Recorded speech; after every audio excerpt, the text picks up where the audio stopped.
Hello everyone, my name is Robert. I work for Staking Facilities, as you might be able to tell, a company that you will get to know a little bit better later on tonight. This is my fellow co-host for tonight, Lisanne, and it's our pleasure to welcome you to our official Bits and Pretzels side event, the Block Summit Munich. And now I'm sure each and every one of you has heard the term blockchain before. It's pretty hard not to nowadays, but we are really excited that roughly 2 weeks ago, the German government published its very own blockchain strategy, outlining how Germany and moreover Europe can position itself as a front runner in this exciting new space. And tonight we want to address this topic from many different angles and provide a stage for many different actors such as researchers, startups, but also policymakers. And we want to do so that you can all see beyond the hype and help us accelerate the diffusion of this exciting technology in a sustainable manner. And to do so, we will kick off the evening with pitches by 8 different blockchain startups. We're really excited. And since we have quite a packed agenda, I would ask you to postpone your questions until after the event or during the break. And following the pitches are presentations by PricewaterhouseCoopers, one of our sponsors, and Professor Matthes from the TU Munich, as well as Katharina Gehra from Immutable Insight. And we're very glad to have you here with us tonight, Bettina Stark-Watzinger, member of the German Bundestag and Chairwoman of the Finance Committee. And finally, we will gather all the speakers together for a panel discussion, and during which you you're able to ask questions. And I would encourage you to do so, because we want to have this evening in a more interactive manner than just us talking to you. And it's quite a packed agenda again, but worry not, we will have a short break after the startup pitches, where you can grab another drink or get some more food to snack. And before we get started, some organizational issues. And first and foremost, I would like to thank all of our sponsors and supporters for tonight. CDTM, it's awesome. They give us this super cool location. Michael, I don't see you right now, but thank you very much for your... there he is. It's our guy. Thank you for your support. It's really cool to have this location available for us. Perfect. Good crowd. Also, thank you to PricewaterhouseCoopers as well as the Landeshauptstadt Munich for sponsoring us. They are the people that enable us to have a snack and some chilled drinks to sip on during the presentations. In addition, the sponsorship is used to film the event for a short after movie, as well as a video of all the presentations and the panel discussions, so that you can rewatch anytime and also share it with someone who maybe could not make it tonight. Again, if you do not want to be in the video, try to avoid that guy. Jokes aside, if you don't want to be in a video, just approach me or Lisanne, and then we'll make sure to cut you out at the end. Just let us know, that would be nice, but it's totally fine. Again, thank you, Michi, for filming this event. You're doing a great job. He filmed our last 3 meetups. He did an awesome job. You can check out the videos on our YouTube page. We really enjoy your work, so you will get a glimpse of it in a few weeks. And if you have any questions during the presentations or the panel discussion, you might just raise your hand, old school style, or visit Slido and enter this pin, and then you can post your questions. You can also do so anonymously if you feel more comfortable doing it. And toilets are to the right, and drinks and food are in the back. And now enough from my side. I would like to hand over the word to Lisanne, who will guide us through the evening tonight. Thank you. Thank you, Robert. So, first of all, I am very humbled to see how many people made it here. I could imagine that some of you also attended the Bits and Pretzels, so I'm always amazed how many people are using their energy to attend meetups, to get connected, and to learn more about upcoming technologies, like in this case, blockchain technology. I think we are very, let's say, enthusiastic about community building and networking. And I would like to share a short story how actually this event came to life. So in June this year, I went to the Entrepreneurship Day at the Technical University, where I met a startup enthusiast. And later on in July, we had a lunch together. We were talking about ideas, how to build greater communities, especially related to blockchain. And he recommended to me to get in contact with another blockchain community building enthusiast, which is Robert, obviously. In the meantime, he also warned Robert that I might get in contact with him as well. So, which is something I basically did. So maybe some of you have seen on my LinkedIn profile this picture, because this is from August 10th on a rainy Saturday where we had our first meeting and where we were talking about the basic idea of this event. And you could say that this meeting was the initial start, or is the reason why we have this meeting here today. So unfortunately, I cannot see our friend here who gave me that recommendation, but his name is Biswadeep Chowdhury, or Biz, and we would like to thank him for his active networking support and his great idea, because without him, we would not be here today, we would not have this event. And I want to share the story with you to tell you what you can achieve by being connected with the right people or by just doing something. And this is where we want to start. We want to bring you together today here at the Munich blockchain community to get connected, to share your ideas, and to fortunately start something amazing. So, and this is where I'm starting to pronounce our first pitch, which is going to be Julius from our hosting startup, Staking Facilities, talking about staking facilities. Thank you.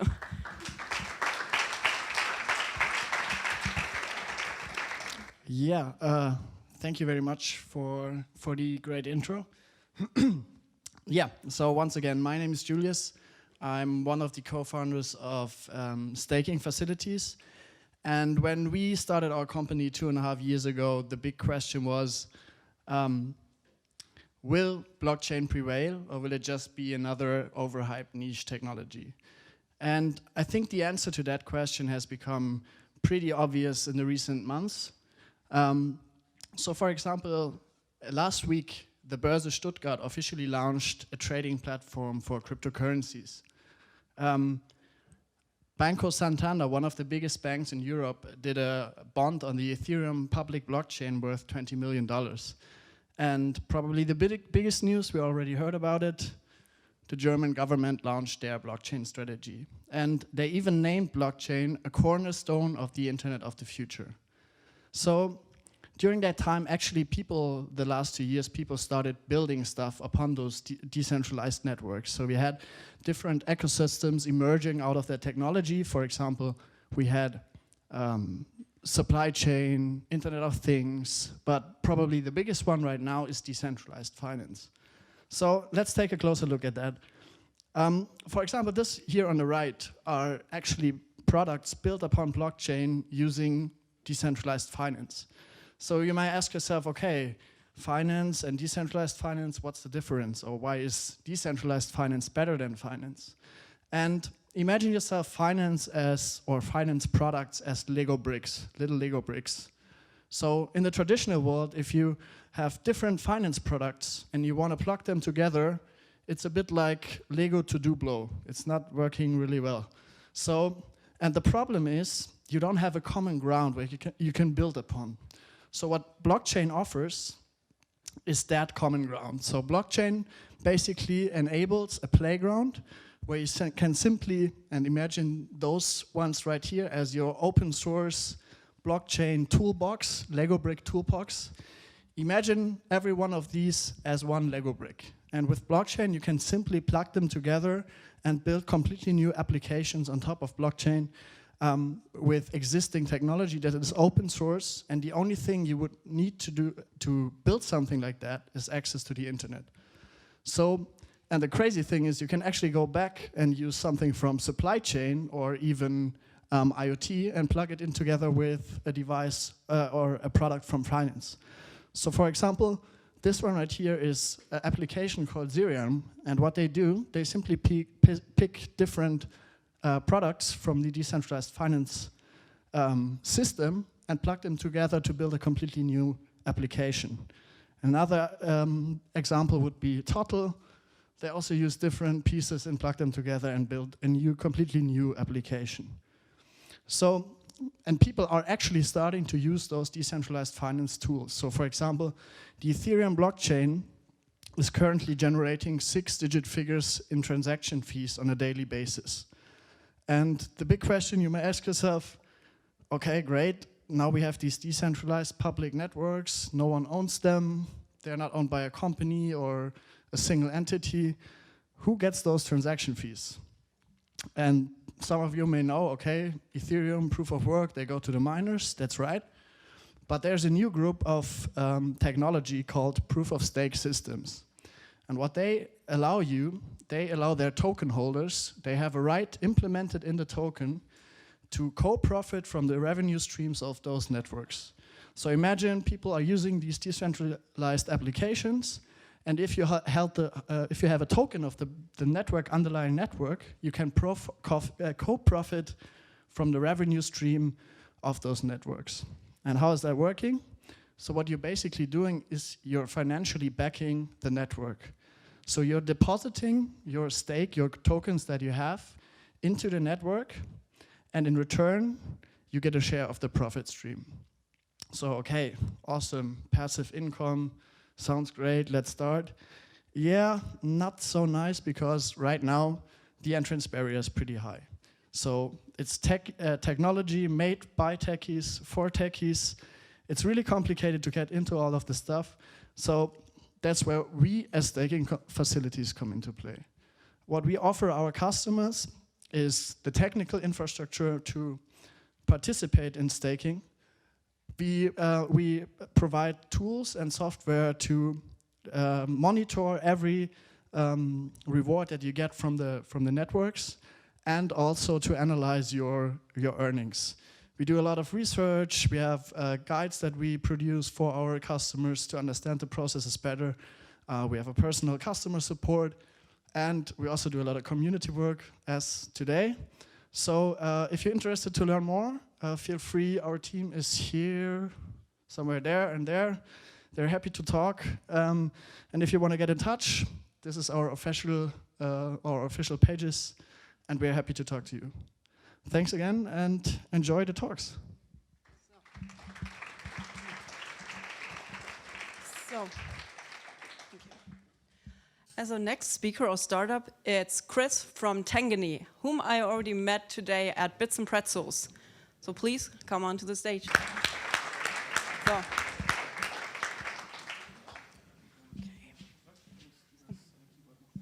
Genau. Mikro oder das, was willst du lieber? Hier. Wo ist man jetzt? Ach, das ist Hi, my name is Christopher from Tangany. We're a blockchain infrastructure company from Munich. We offer our customers the basic infrastructure to build a blockchain application. Okay. We see a lot of different issues on the market today. If you talk about blockchain applications and how they're built today, you see that it's really expensive for companies to build them, to find the know-how, to get the developers who are able to build this. And so our approach is to build this kind of infrastructure and bring it to our customers as a service, as an API-based service, to solve these issues of high costs and to find all the developers. The second part is that, in our opinion, blockchain has a really bad usability. You need all the end users need to know everything about the private key, how it's handled, how it's stored, and how it's used. And this is really really hard for an application to grow. The next thing is that the German government has a really strong regulation approach. So in next year, everybody who wants to store a private key on the for his customers needs to get some kind of regulation or some kind of approach from the German banking authorities. And this means that you really have to invest a lot of money to talk to the BaFin, to lawyers and everything. And our approach is to solve this issue, to get this license from the BaFin, so this approval, and so provide it to our customers. Our product is an API-based solution, so we store the private keys on a secure network, on a secure machine. It's not able to get into it without breaking it. It's hosted in Germany from a cloud provider. All these applications or the private keys are able to interact with via an API. So you're able to use it via the transactions, to create wallets, to make interact with smart contracts. And again, we provide different solutions. For example, we help our customers to find to build the front end, for example, and with integration services. And we also deliver some kind of cold wallet solution for our customers. We see a lot of different use cases. First of all, we see the tokenization is really strong at the moment. There are a lot of companies who want to tokenize property, for example, to tokenize different assets, for example, in gaming or other in other niches. And we also provide our customers, for example, they build exchanges for the basic infrastructure for it. So if you have any questions, we are over there. And yes, that's me, Christopher from Tangany.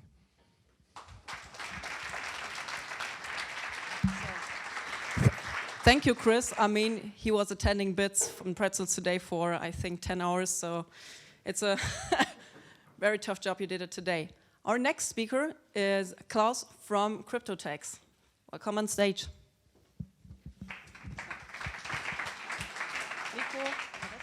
Thanks, Lisanne. So, hi, and welcome to the show.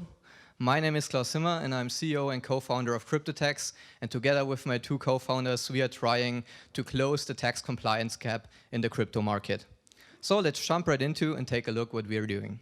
So we are a legal tech startup based here in Munich, and we started as a team of 3 in May 2017.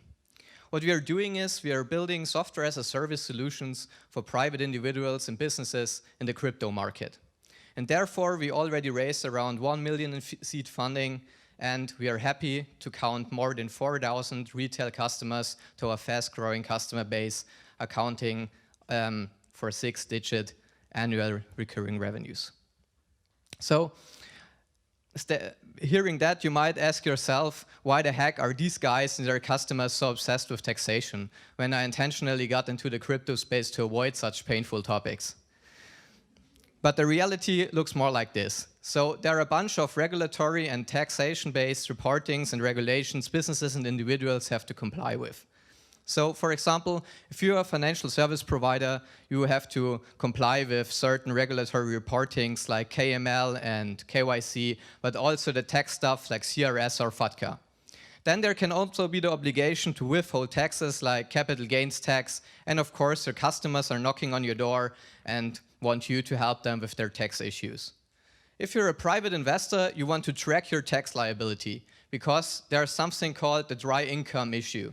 That means that you're probably creating tax-relevant gains or losses throughout the year, but there's no tax liquidity. Also, of course, you have to hand in your tax return at the end of the year, even if you just want to offset losses. And eventually, you also want to optimize your tax burden. And there's also another niche we are currently not covering, but of course, the regulatory bodies like the tax authorities need the required tools to audit all of these obligations. So, if you're now overwhelmed with the bad feelings thinking about the tax return, you must hand it in for too long, I'll be happy to relieve you by providing our solutions. So, the both parts of our products base on what we call foundation. We created state-of-the-art, annually reviewed, and country-specific taxation frameworks for crypto assets with our partners at Big 4 accounting firms. On top of that, we built a tax-relevant data feed for blockchain-based tokens. And we also have an API solution for the capital gains tax withholding regime. And of course, our core product, which is tax reporting, can be accessed using our web application or our outsourcing white label API interface. So let's jump right into and take a look how it feels if you decide to create your next tax report using our web app.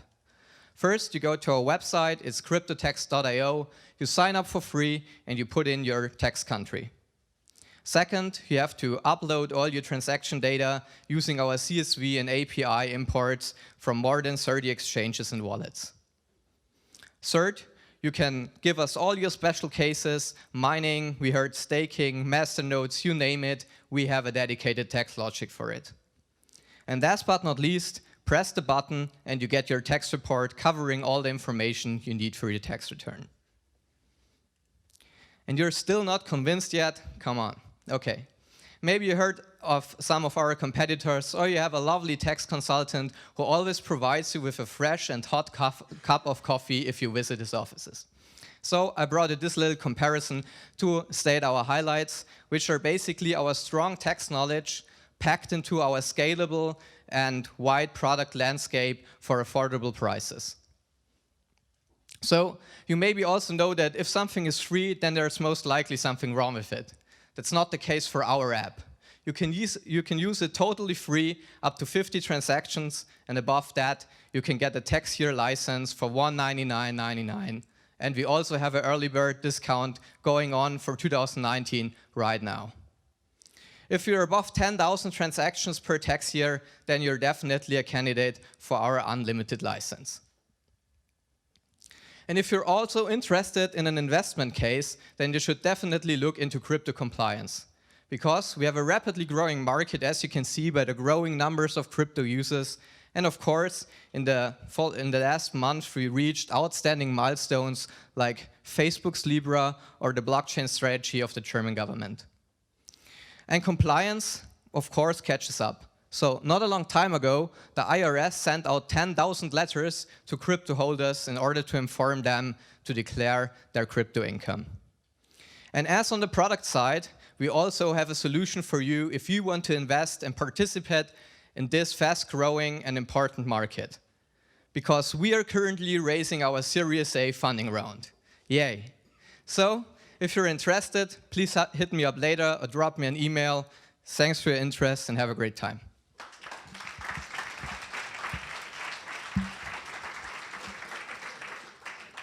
Thank you, Klaus. I never thought that text could be that entertaining. So, next person on stage is Max from Cash on Ledger. So. Hi, so my name is Maximilian Foster. I'm actually working for a company builder called Amplicate, and I'm here today to present one of our recent products called Cash on Ledger.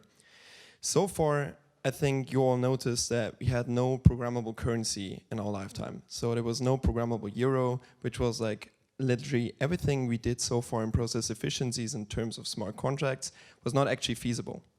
So before actually starting and getting into that history, I would actually love to show you more of our history, where we started. I think I don't need to cite that the Internet of Value started 2009.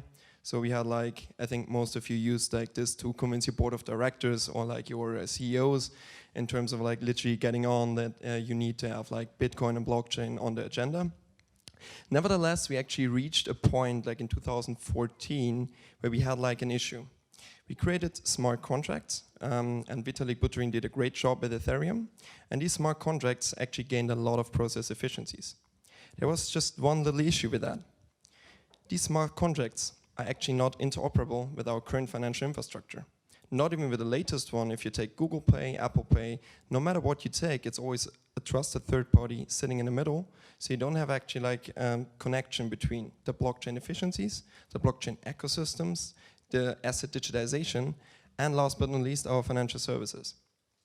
So we at Cash on Ledger, we actually started thinking how can we get around it, and how can we actually start building up a system. We have an integrated financial services infrastructure already existing, but on the other hand also use smart contracts and use the blockchain interface.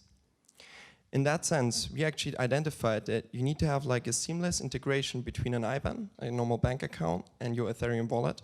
In that sense, you need to have full compliancy and regulatory stability, and you would actually need to transform the euro into programmable currencies. And this is exactly what we did. We created, with Cash on Ledger, a solution which is e-money token licensed, so it's fully operable in the European markets. We have, for the first time, the euro actually on the blockchain, and by that, we enable all smart contracts being interoperable. With an IBAN and wallet bridge, it just feels literally like online banking. You have no difference between that. and the online banking bank account. We use e-money actually instead of crypto. So you're not going to pay your coffee with Bitcoin, but what you do is use actual money and fiat currencies. And last but not least, we actually rely upon blockchain security. We have here a little example of how it looks like. You can actually sign up on it. You have literally what you need to imagine, like what you take from that slide, is you have a normal core banking infrastructure where you just do a normal transfer of money. So you send 20 euros into a new account, which you open up with us. And this 20 euros is then transferred into 20 tokens. These tokens can then be bound to any smart contract. And whenever you have like a release of a smart contract, you need a settlement. Like there's actually not only the token settlement, but also the settlement on the IBAN accounts. Meaning the only thing you need to see is what you can see on the left side is actually your online banking bank account and actually the euro amounts, not the cryptocurrencies in that sense. And now I think it's up to you to build up on this great infrastructure, because I think for the first time, like we in Europe, we are ahead of the US. We are better than Facebook Libra because we are already regulatory compliant. We are better than China because we already have the e-regulated money and the e-euro. So it's up to you to use that infrastructure to build up smart contracts and literally gain process efficiencies. Thanks a lot.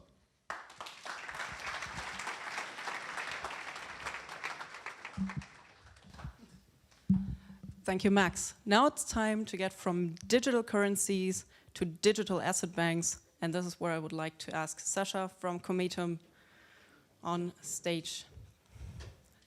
So.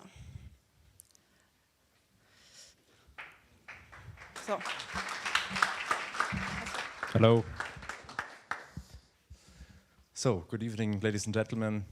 First of all, we want to give a warm welcome to Barack Obama, who is at the Blocks Bits and Pretzels and in Munich tonight. And we want to contradict this quote that only the Swiss can do modern banking. My name is Sascha Miller. I am the founder of Cometum, and we have the vision to become Europe's biggest bank for digital assets. So the biggest problem at the moment is that many investors struggle with creating an individual crypto portfolio. It is very complicated and difficult. You have to create an account in an exchange, and you can storage your assets. And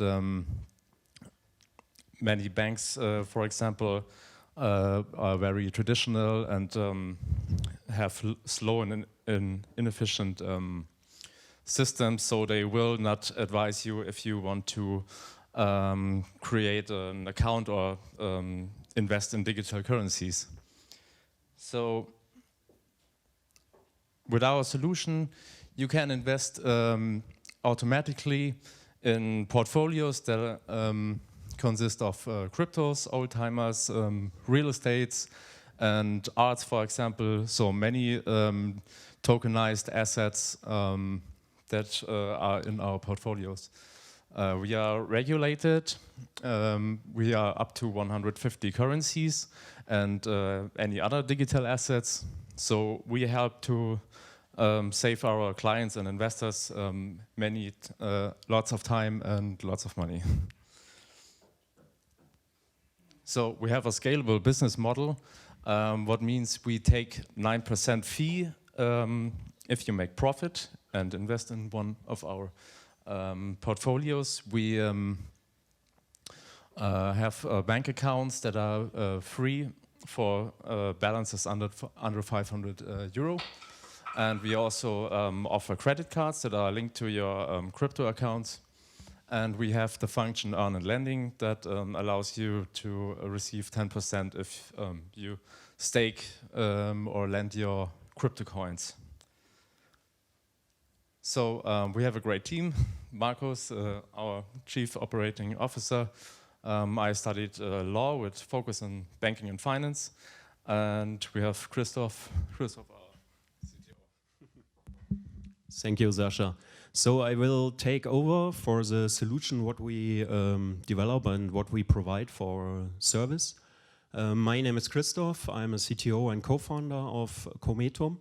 So I have now round about 20 years experience in setting up platform services, and also since 3 years I'm in the blockchain world. And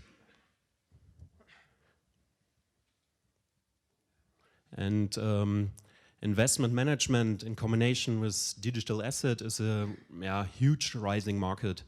And digital assets, from our point of view, it's divided into 3 main areas. The left one, it's cryptocurrencies. It's divided between cryptos like Bitcoins and Ether and so on. And on the other hand, we have the stable coins. So you are able, if the market is flowing up and down, then many people are moving to stable coins like fiat-backed assets. For example, like Paxos, related coin, or Tether, or for example, our Euro token, which is backed by the Euro. And on the other side, we have in the middle, it's the asset-backed token. So these tokens, they represent real estate assets, or arts, or old-timers, or gold. So there are different real assets behind it. And on the right side, that is from our point the biggest market, I think, in the future. That's a security token. So for a security token, they are focusing on private or equity for tokens, and for startups or corporates. So this environment, so all these digital assets, it's not so easy to manage all this stuff, and it's important for the investors that they have really fast access to the market and to handle their portfolios. And for this, we're setting up a solution for digital asset to manage everything out of your pocket. So you have one application to manage all this stuff. And it's to focus on the main functionality. What we support is, in the first step, it's investment. So our focus is that you, as an investor, has a really easy way to invest in all this stuff about different token types. On the other hand, we are focusing that this information is stored really safe, so we use services to do this. And on the third side, we're focusing on earning of profit on this token. So the same what we saw before, but we integrate such services. So we are in the end. But yes, if your bank has no information about digital assets and how to handle it, please come to us, and we are also outside, and we are happy to talk with you. Okay? Thank you.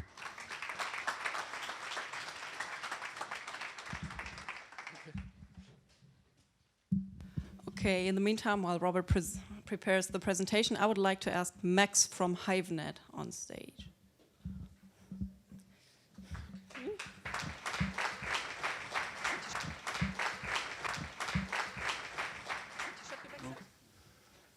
Okay, hello everyone. Well, one simple question. What is your computer doing when you're asleep? Nothing. We pay so much money for our computers, and we are probably right to do so because, well, let's face it, we use them for very much time. In fact, a full-time office worker uses his computer for nearly 20% of the time of the entire year. That's a lot of time for a human. But honestly, for a computer, that's not so much, because that actually means that the computer is not doing anything for the majority of the time. What's happening with these computing resources in that time? Nothing. They are not used. They're simply lost. On the other hand, the cloud computing industry is generating several $100 billion of revenue each year. And just look at these growth rates.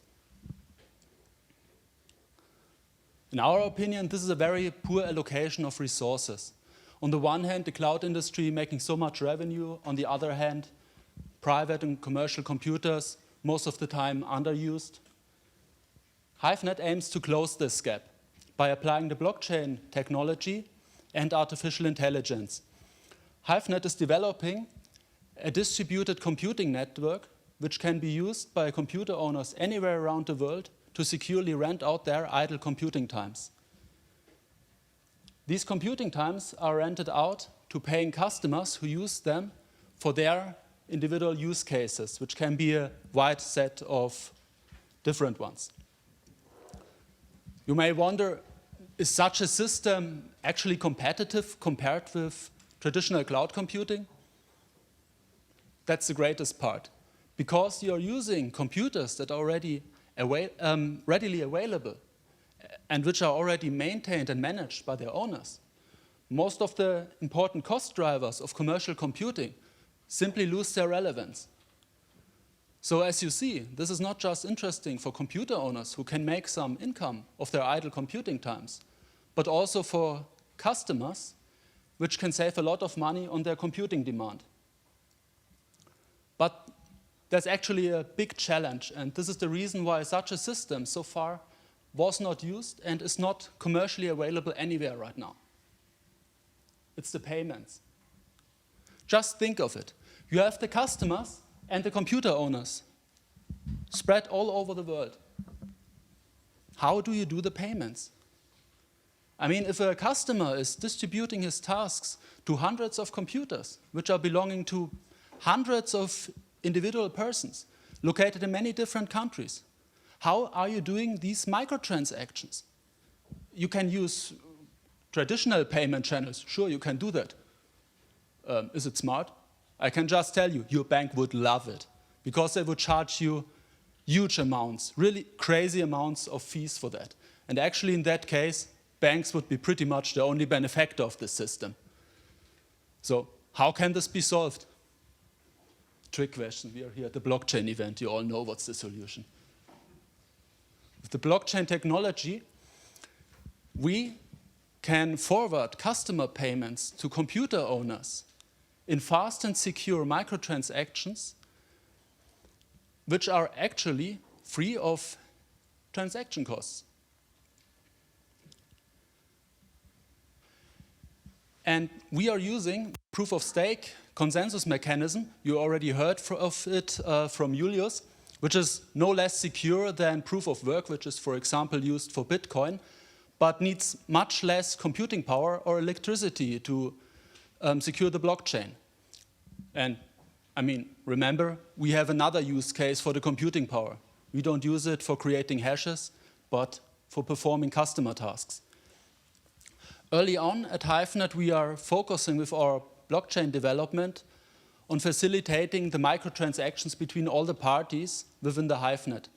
In the further progress, we are step by step decentralizing and distributing more and more parts of the network via the blockchain, like, for example, the validation of computing results.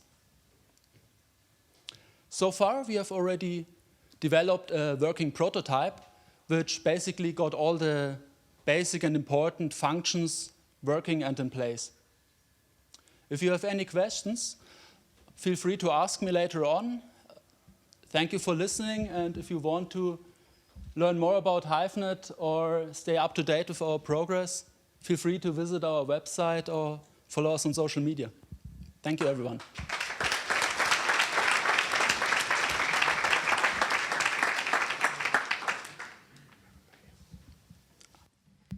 So, as our next presentation, it's Kai from BlockRocket, one of my colleagues. Please come on stage.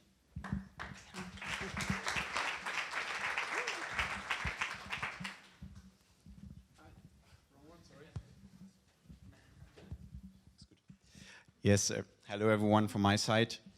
Before I actually kick off my presentation, I would like to ask you who of you is already working with blockchain? Just raise your hands.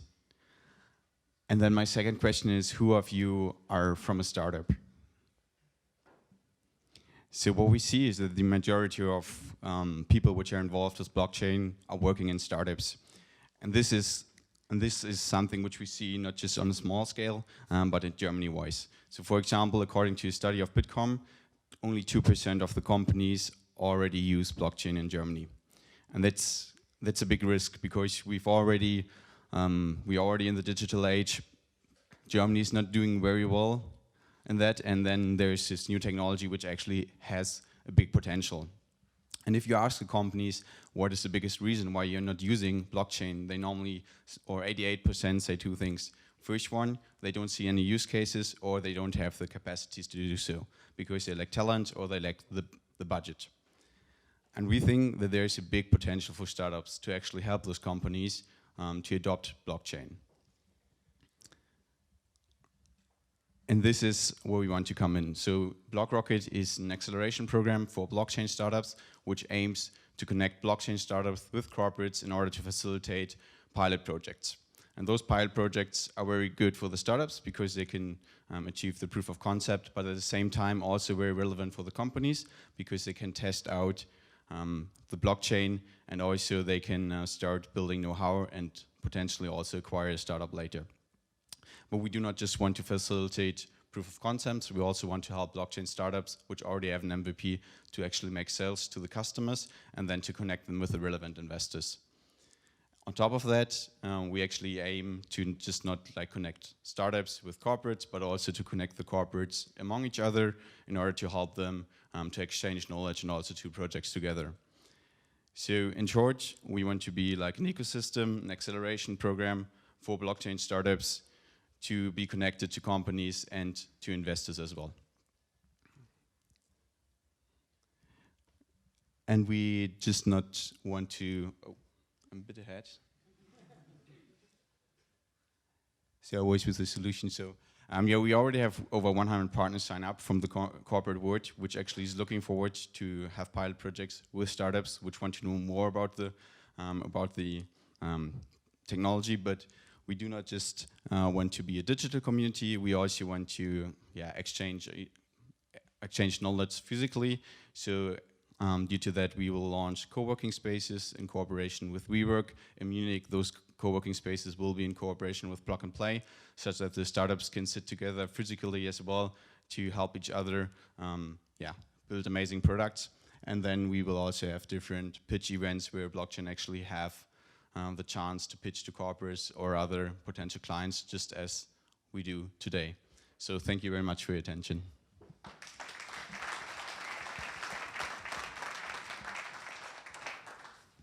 So thank you, Kai. I guess that presentation was way longer than mine at the Blockchain Bayern opening party on Wednesday.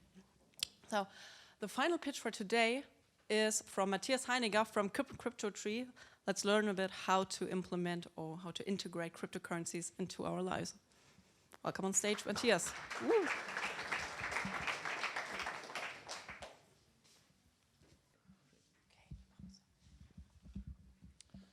Hello, everyone. My name is Matthes. I'm one of the managing directors of the CryptoTree GmbH. We are based here in Munich.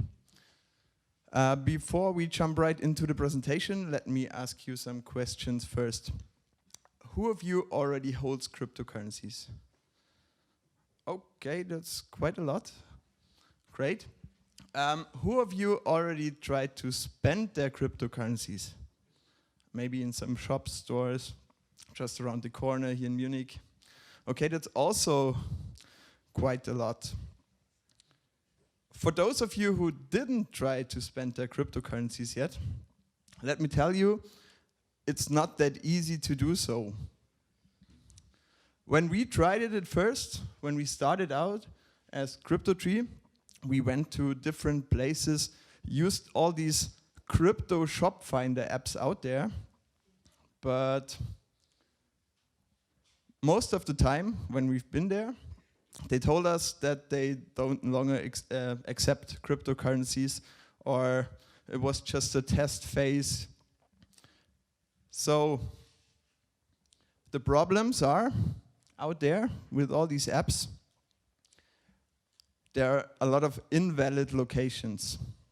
And also, if you know a place where you can spend your cryptocurrencies, use Bitcoin and that stuff, most of the time they are not listed in all these apps. So there are quite a few missing listings. So let's come up with a solution for that. But what's the solution? Maybe you can help me with it. imagine today you are software developers and you're going to help me develop an app. We are going to develop an app that shows you all these crypto accepting venues around you. You can imagine it like the TripAdvisor of the crypto world. Let's just call it the Crypto Advisor. Okay, to be honest, I'm just kidding. We already built that app, but we imagine that we develop it for today. So, what about that app? Where do we start? What do we need first for such an app?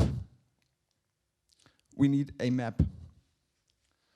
And users who want to use this app, they need to be able to set certain locations on that map. Let's just do that. Okay, there are all our locations. And since we want to be able to show valid locations only, users have to be able to verify all these locations. We can just try that out. Verified, verified, next one, and also users need to be able to invalidate, like I mentioned before, invalid locations. So there's an invalid one. And because we all know that people don't do anything for free, we have to reward them. Maybe not with this yellow pretzel, but we will find another way. Also, people need to be able to communicate with each other in such an app or share their experiences about locations, write comments, and also do ratings. And since we are just starting out as an app, there won't be any data at first. So we pull our reviews and ratings from Google as well. Also, users will get notified if they are close to some stores that offer discounts. But where do these discounts come from? They come from our merchant services. To be exact, we built a blockchain-based marketing tool where merchants can allocate vouchers that are instantly shown to all our users on the user side within the map. One step back. I forgot about something. I just can't remember. But give me one more second and I will find it out. Yeah, the good thing is, now I have it. For the merchants, merchants only have to pay for that service if they really get a user into a certain store. So that's basically it. You're great developers out there. You're all hired, by the way. And if you want to know more about our app or about CryptoTree, about the Crypto Advisor, feel free to ask us later at the bar. I guess it's out there. Yeah, just get a screen of the QR code if you want. Thanks for your time. Thank you.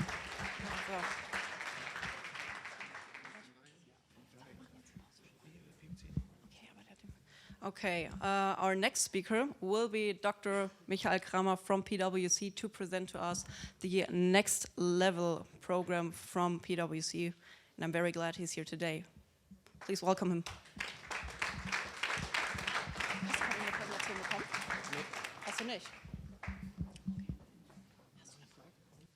Okay, good evening everybody. It's always a pleasure to be the last one before the break. So I won't present a big slideshow today, but you might ask, what is PwC doing at this event? And some of you might even haven't heard us in this ecosystem, so I want to just give you a quick impression why we're here, what you're doing, and actually what you can get out of that. So we as PwC has asked us, okay, what are startups looking for? Because you might perceive us as a big accounting firm. We're doing auditing, tax advice, consulting, etc. What do we have to do with startups? And we asked the startups, we said, okay, what do you really need? What are you looking for? And that's the reason why we created our program Next Level. And we asked you, and the answers we got was, okay, we need access to funding, access to capital. We need access to knowledge, access to technology, and we need access to customer. And this is why we created Next Level and we created our Raise and Scale program, because we think we have a lot of that. We can connect you to a lot of that. So we can give you access to our customer. We can give you access to all the companies, the Daimlers, the Siemenses, etc. we are working with. We can give you also access to knowledge. Envision you as a startup, you need technology. We can connect you to the right people in the ecosystem, to the large companies, as well as to the small ones. We can connect you within yourself. And the last one is actually access to customers. So envision a company that has, I think, is globally footprint in 250 countries, have 250,000 people working for it, and getting the full access to these resources. And this is something I think we wanted to share with you as part of our Scale and Raise programs, as part of Next Level.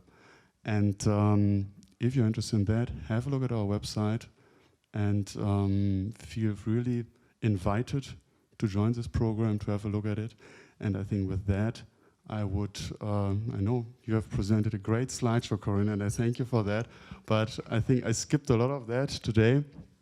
But we are happy to talk to you on the bar. We are really excited to be here. And we also thank Lisanne for organizing this conference here, because some of you might have known she has also partly worked with us a little bit. You're still working with us? Great to know. And therefore, I wish all of us a great evening, a great break, and thank you for having us here. Thank you very much.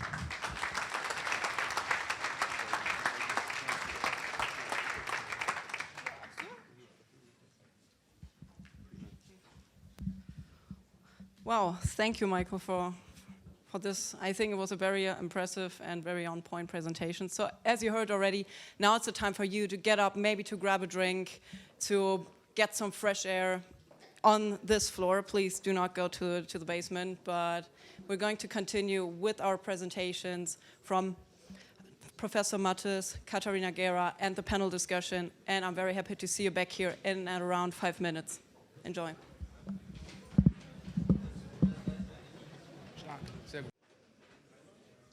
So, I guess in the startup environment, it's normal to do a lot of iteration and to figure out what's the right way to do. And I figured out for today that asking for a 5 minutes break while there's beer and food outside is very optimistic, and for the next time there will be a longer buffer for that.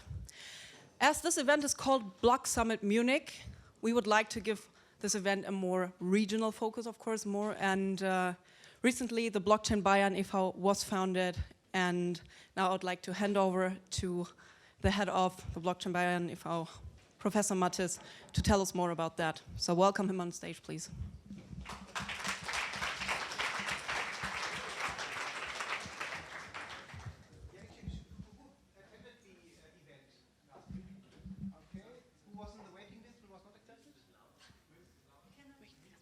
So the question was, who attended the event? And who was on the waiting list and could not participate? Unfortunately, yeah. So the good news is we had 360 people which we could accept, and then there was a waiting list of 100 people which wanted to attend, but we had only room for 300 people, and that would be illegal in Germany to do this. So therefore, the most time was spent in the queues lining in, because it was not blockchain-based, it was a paper-based process. Yeah? So the event, I want to report about the event because it more or less shows the best what the association is all about. So the founding ceremony, and talk about the spirit, what we want to achieve, and also the pitches we had at the opening ceremony, because it's always the same thing. Yeah, if you have a new coin, you want to say, should I invest in this new coin? If there's a new association, should you become member of this new association? And then it's good for you to know how many people are in there. So currently we have 150 applications for membership and 54 people already signed and handed in their bank account. So therefore, and it's interesting people. So that's the most important message I want to make here. So to talk about what happened, we had this ceremony. We had founding support from the typical partners we started with, which have money, is the i.Gr in Munich, in Oberbayern, as the official representative of the business field. We have Jones Bay as a sponsor for the legal part, because what we heard, it's all about compliance in the end. We had Technical University Munich for the research and innovation part, and the ZDB for the networking for digital partners. So that were the people. We had the opening speech very briefly by Dr. Eberhard Sasse, the president of the i.Gr, who more or less congratulated us. He said, whenever they have politicians in the room, nobody comes show up, and he finds it very nice to see that we have this bottom-up activity of individuals founding the event and having so many speakers from different areas and so many participants. So then Max and me, as more or less not the heads, but more or less the erster Vorsitzender and zweiter Vorsitzender for a German Verein, presented more or less the welcome, only 5 sentences, and then moved on to Judith Gerlach. She sent a video message, a rather long one, and I think rather with a nice message saying they really see potential now in Bavaria in particular for blockchain technology, and they really want to support it, and they want to invest in it, and they also want to use it themselves in the administration. Also she very much focused on this idea that citizens can more or less be people which have authority about their own data. Self-sovereign identity was something she mentioned. So then we said, okay, before we talk about the ecosystem in Bavaria, which we want to connect, why not take the individual pieces, the parts and pieces which already existed, and therefore we only had invited pitches, and we only had time for 18 pitches. And so therefore I won't talk about the pitches, I simply show which pitches took place. And since it were so many pitches, we said, okay, we split it in 2 parts, one block before the keynote and then one block after the keynote.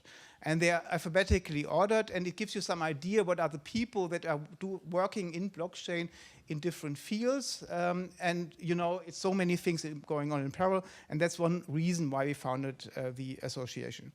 So it's Joachim Klaus from Allgäuer Überlandwerk was doing the opening thing. Then we had BlockRocket, which you also saw today, which also have this idea of connecting the dots and bringing people together.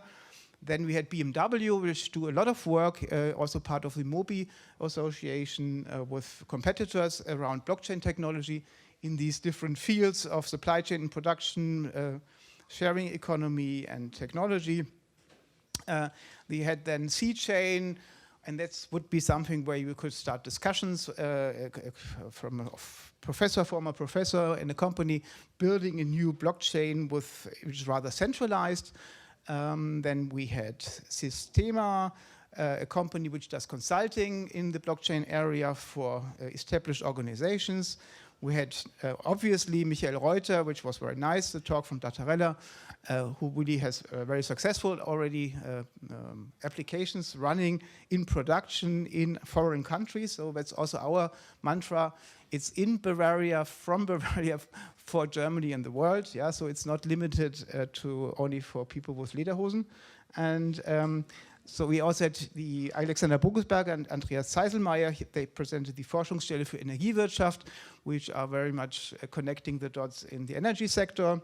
Then we had Professor Niels Urbach from the Fraunhofer Institute in Bayreuth.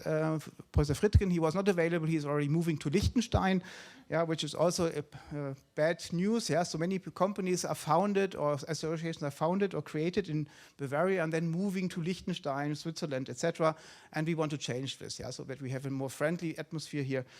We cannot change the taxation rules, but if it's not about taxation rules, it should be a nice place to be in Bavaria. as a blockchain company. Then we had a nice pitch also from WeTrade, from UniCredit. They have a trading platform, blockchain-based, also rather the big players, not startup-like, which connect now. So these companies here and banks for trading in European trade platform. And then we had, this was the first half of the pitches, 9 pitches, then Philipp Sandner. So who doesn't know Philipp Sandner? Ah, nobody? Okay, so he is a guy from the Frankfurt School of Finance in Frankfurt, as the name indicates, and they have the focus obviously on finance, yeah. And he gave a very nice speech about tokenization of the world, so that he more or less explained what would be the benefit, and that was his talk. If we had the euro on the blockchain, I think we heard this before, yeah, it would be nice not to pay in Ether or in Bitcoin, but to use real euros in all these fancy transactions.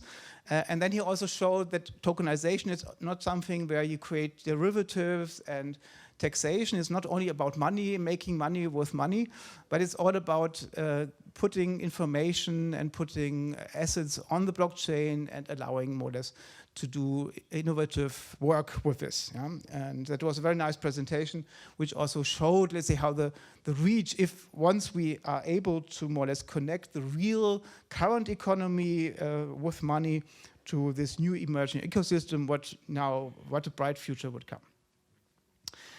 Then we've had these other pitches. We had IBM, obviously, you know, this IBM IoT Center is in Munich, and they do a lot of work there in consulting, not only in Germany, but also worldwide. Nele Franke gave a nice pitch what they are doing, what their value proposition is. Then we had Armin Babalata, the Chief Digital Officer of IHK. So he was a little bit secretive about what they are doing, but I don't tell you too much to say you that obviously we are thinking about using blockchains for using it for certificates, so building an infrastructure for Europe, for Germany, also for the other IHKs to collaboratively do something in this field, but it's obviously in the stealth mode. So then we had the lawyers in the room. So there are a lot of other lawyers, CMS, Hasche, etc. But we only had one more or less present in the pitches. There's also a Denkfabrik legal tech in the Ministry of Justice, where they meet every 4 weeks, and I'm moderating this. Where there's a lot of interest from legal experts. What's going on here with blockchain? Where is our role in this field? Stefan Schneider and Stephanie Stör presented what they did in the past. And again, it showed that they also consulted other projects which have been pitched, because that's the problem now. If you want to put a productive blockchain up, you have to have insurance, you have to have money, you have to have legal advice. And therefore, I think it's very helpful to connect now many different people from different areas, and not only startups with other startups. Then we had Dr. Habitzel from Munich Re, and he made the pitch that he says, yeah, all of these companies create risks, and that's good for Munich Re because they can insure the risks. Yeah? So they see also a lot of opportunity to do this. Also with myself also founding 2 companies, it's very beneficial to have big gorillas in the background, which more or less have the funds, more or less to create credibility that your company won't go bankrupt, and if there's something bad, there's somebody insuring it. Then we also had a nice pitch from a meetup group in Nuremberg that showed that it's not only Munich, because when we founded the association, the Amtsgericht said, can you prove that it's not only Munich, that it should be called Bavaria Munich?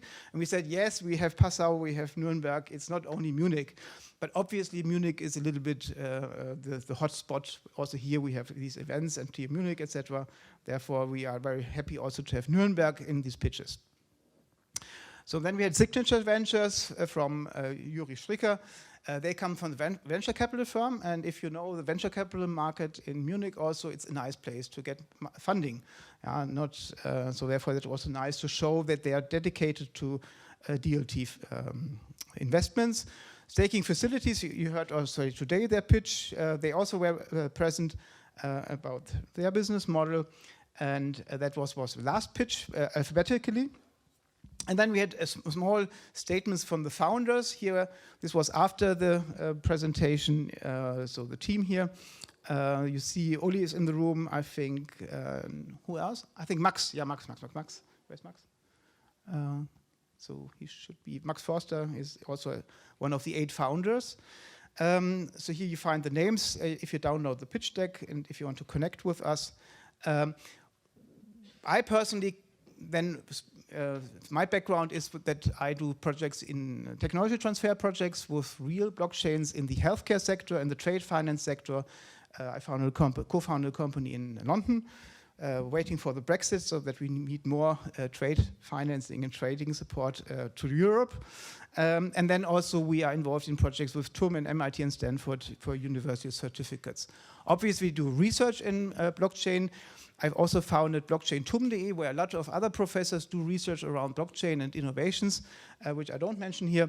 And then we also do lectures and education, and we have a lot of students in our blockchain-based systems engineering lectures, 200, 300 students per semester, which are eager to more or less do work in the community. And that's also, I think, an asset we can bring in from TU Munich. It's not only the rooms here for TU Munich and the professors, it's also a lot of students which are eager to find a future in this field.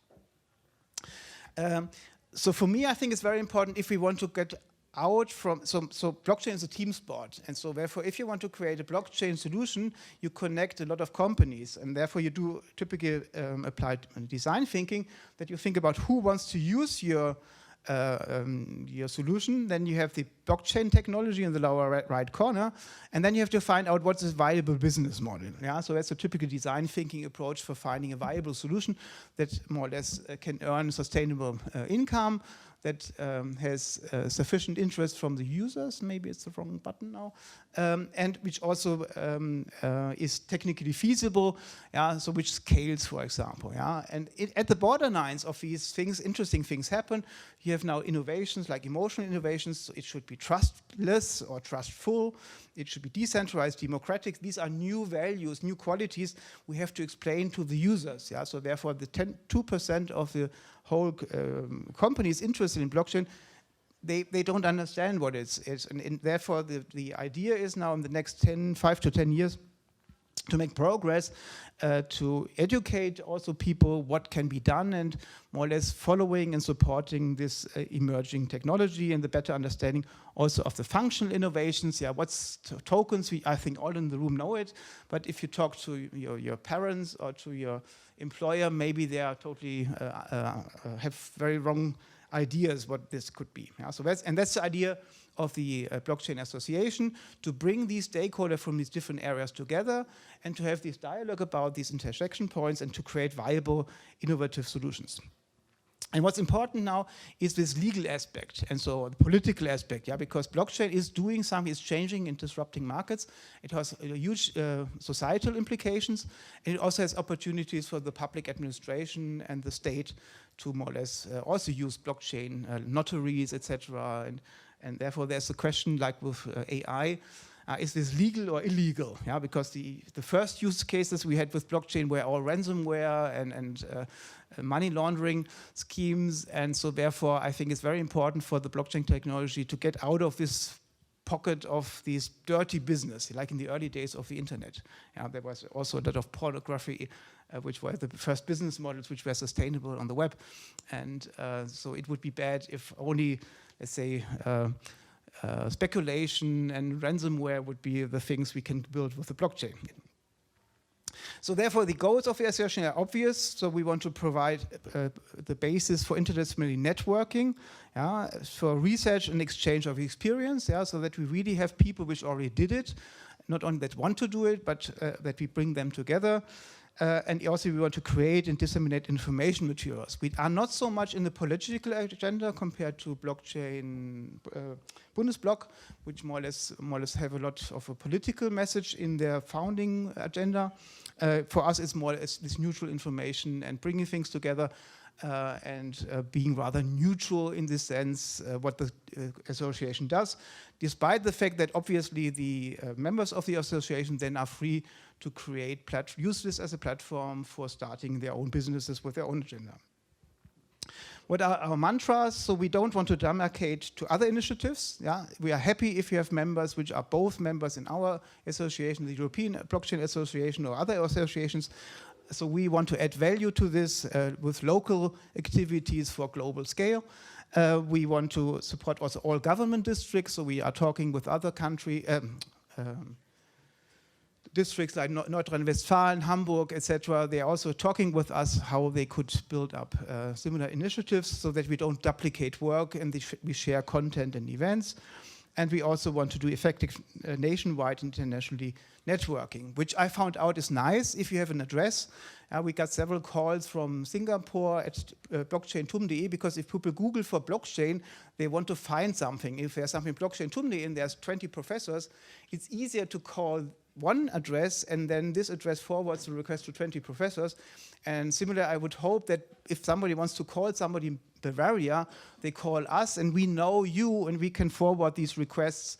For example, if HTC wanted to build this Exodus handy, they asked us very early when it was not open, who is interested in using such a secure platform, mobile platform, and who wants to do this. And so therefore our idea is also to be open to all actors and sectors. We don't have a focus on energy or mobility or finance at all. So now obviously now the pitch is become a member so that we become rich, haha.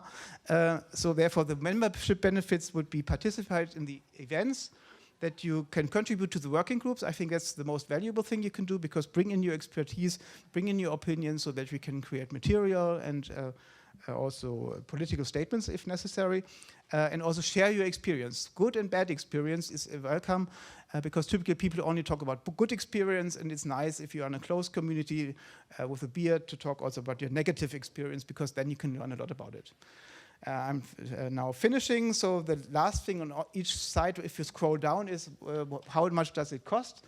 Yeah, it costs you €50 for personal membership, students, 25 per month, startups less than 4 years old, €100, €50 for small and medium-sized enterprises, and an enterprise membership costs €500.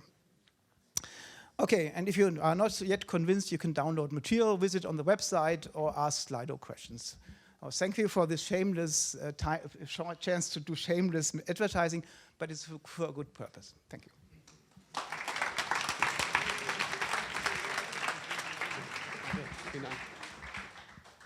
So, thank you, Professor Matthes, for this introduction. For my personal opinion, I think the Blockchain Bayern e.V. is a very great initiative to bring together people to really bring forward blockchain technology in entire Bavaria. So but I think we were also talking about other associations.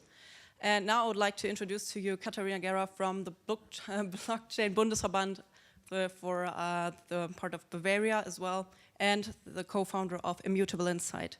Welcome, Katharina.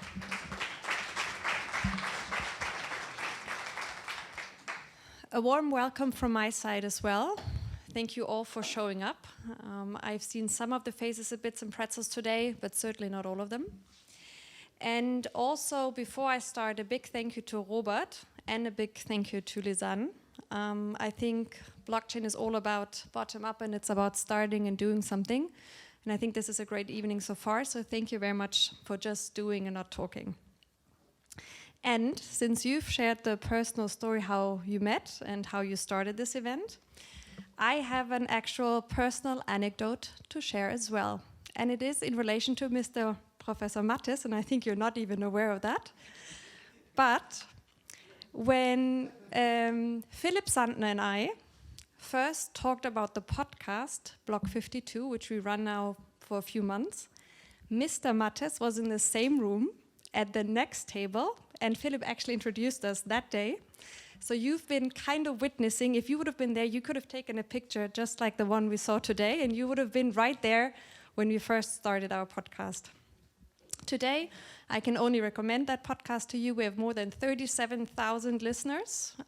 Every week we will have a first-hand interview with somebody from the blockchain space, and we'll just try to also create a sense of quality in the space, a sense of showing how many actual use cases are out there, and the old discussion, is there enough, is there really something happening in the space? Just check it out, and each week you will see from people and hear from people that are doing something.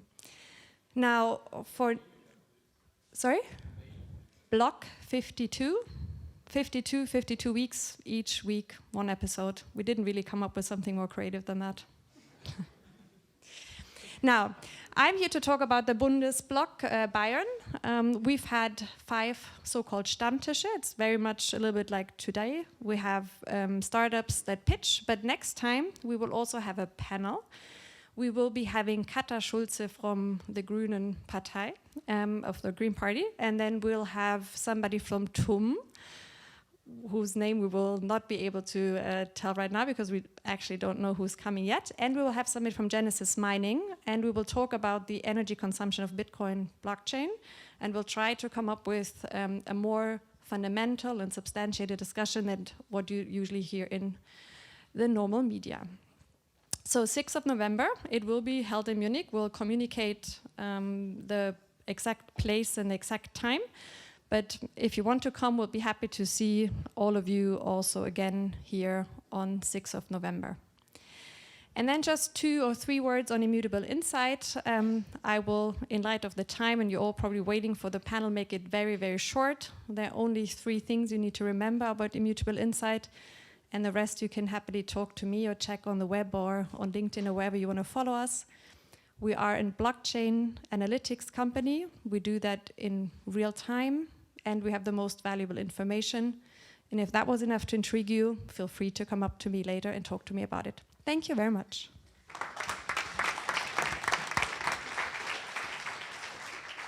Thank you, Katharina, for your time. So now it's time for our keynote speaker, and I'm very, very excited. We could also invite someone from the political environment, which is Mrs. Bettina Stark-Watzinger, Chair of the Finance Committee, member of the German Parliament, the German Bundestag. I'm very happy you made it here today to Munich from Frankfurt, and please give her a warm welcome to be here today.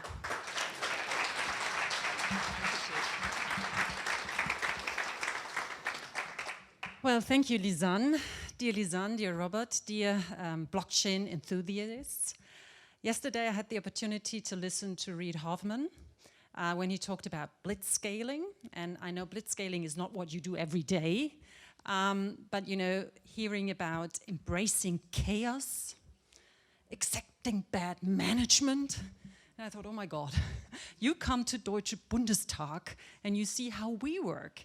We are formal junkies. Whenever we have a meeting, we have our rules of law right beside us because everything is very, very formal. Yes, of course, we have to think about different things. We not only have to think about business cases, we also have to think about financial stability, consumer protection and things like that. So in a way, both worlds have its sense, but we could come a bit closer together, and we've done that. For example, we've done something very disruptive.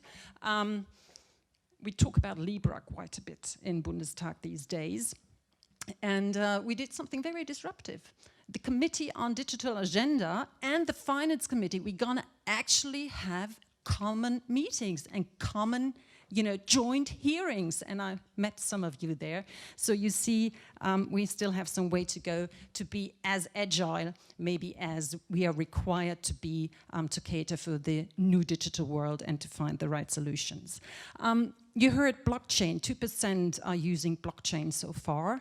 And for us as politicians, it's always important to know that what we're talking about will have some meaning in the future. And if you think back like 1991, Ron Sommer from Telecom, he said, well, the internet is something for, is a gimmick for internet freaks. We don't see a future in that. Even Bill Gates, he said, you know, I don't see a future in that. At least he was agile enough later on to publish his own website. I think that with blockchain, I mean, you should never do forecasts, especially when they're about the future. That's always very risky, as you can see from Ron Sommer.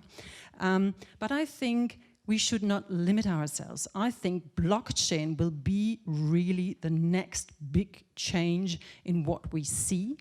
It already affects institutions these days. We might not feel it as a consumer, not being a techie. We might not really feel it in our day-to-day life, but it will really change the way administration works. It might change financial. We've heard a few pitches on the finance, on the application in the finance industry.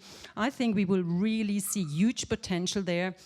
and it will turn the engine room of the economy upside down. For us, actually, for me, it really took a while to really understand what blockchain is all about, that it's not only a technology, that it's really replacing or helping us to create something that we've done with the institutions we built in fully developed democracies. And that's about trust. Trust that we do business with each other, trust that this is reliable and stable. And now we find a new way of creating trust, and the potential in countries that do not have the institutions we have is huge. We will see it in Africa, where people will have financial inclusion, where they have rights, reliable rights on their property. And this is something we really should embrace and that we should support. But of course, it poses a lot of questions to all of us. So, what is the current state in Germany? Just last week, the Swiss University IMD published its yearly ranking on the most powerful digital economies, and Germany ranked 17 out of 63, 17. There's room for improvement for such a strong economy like Germany is. And we should also try to do better, because other countries in Europe, we don't even have to look to Asia, other countries in Europe do much better than we do. Sweden, Denmark, Estonia, they already apply the blockchain in administration, and the financial service industry is working on new ways for financial transactions. I think these business models, it will take still quite a while until we see them in Germany. The Finance Committee has been traveling to China the week before last week. And I'm very happy, despite all the political issues you could discuss when it comes to Hong Kong and China. We've also been to Hong Kong. I'm very happy that we went there, because it was quite eye-opening. We talked a lot about financial stability, about debt, but also about financial innovation. And we had the chance to meet Ant Financial, who is basically the company running Alipay.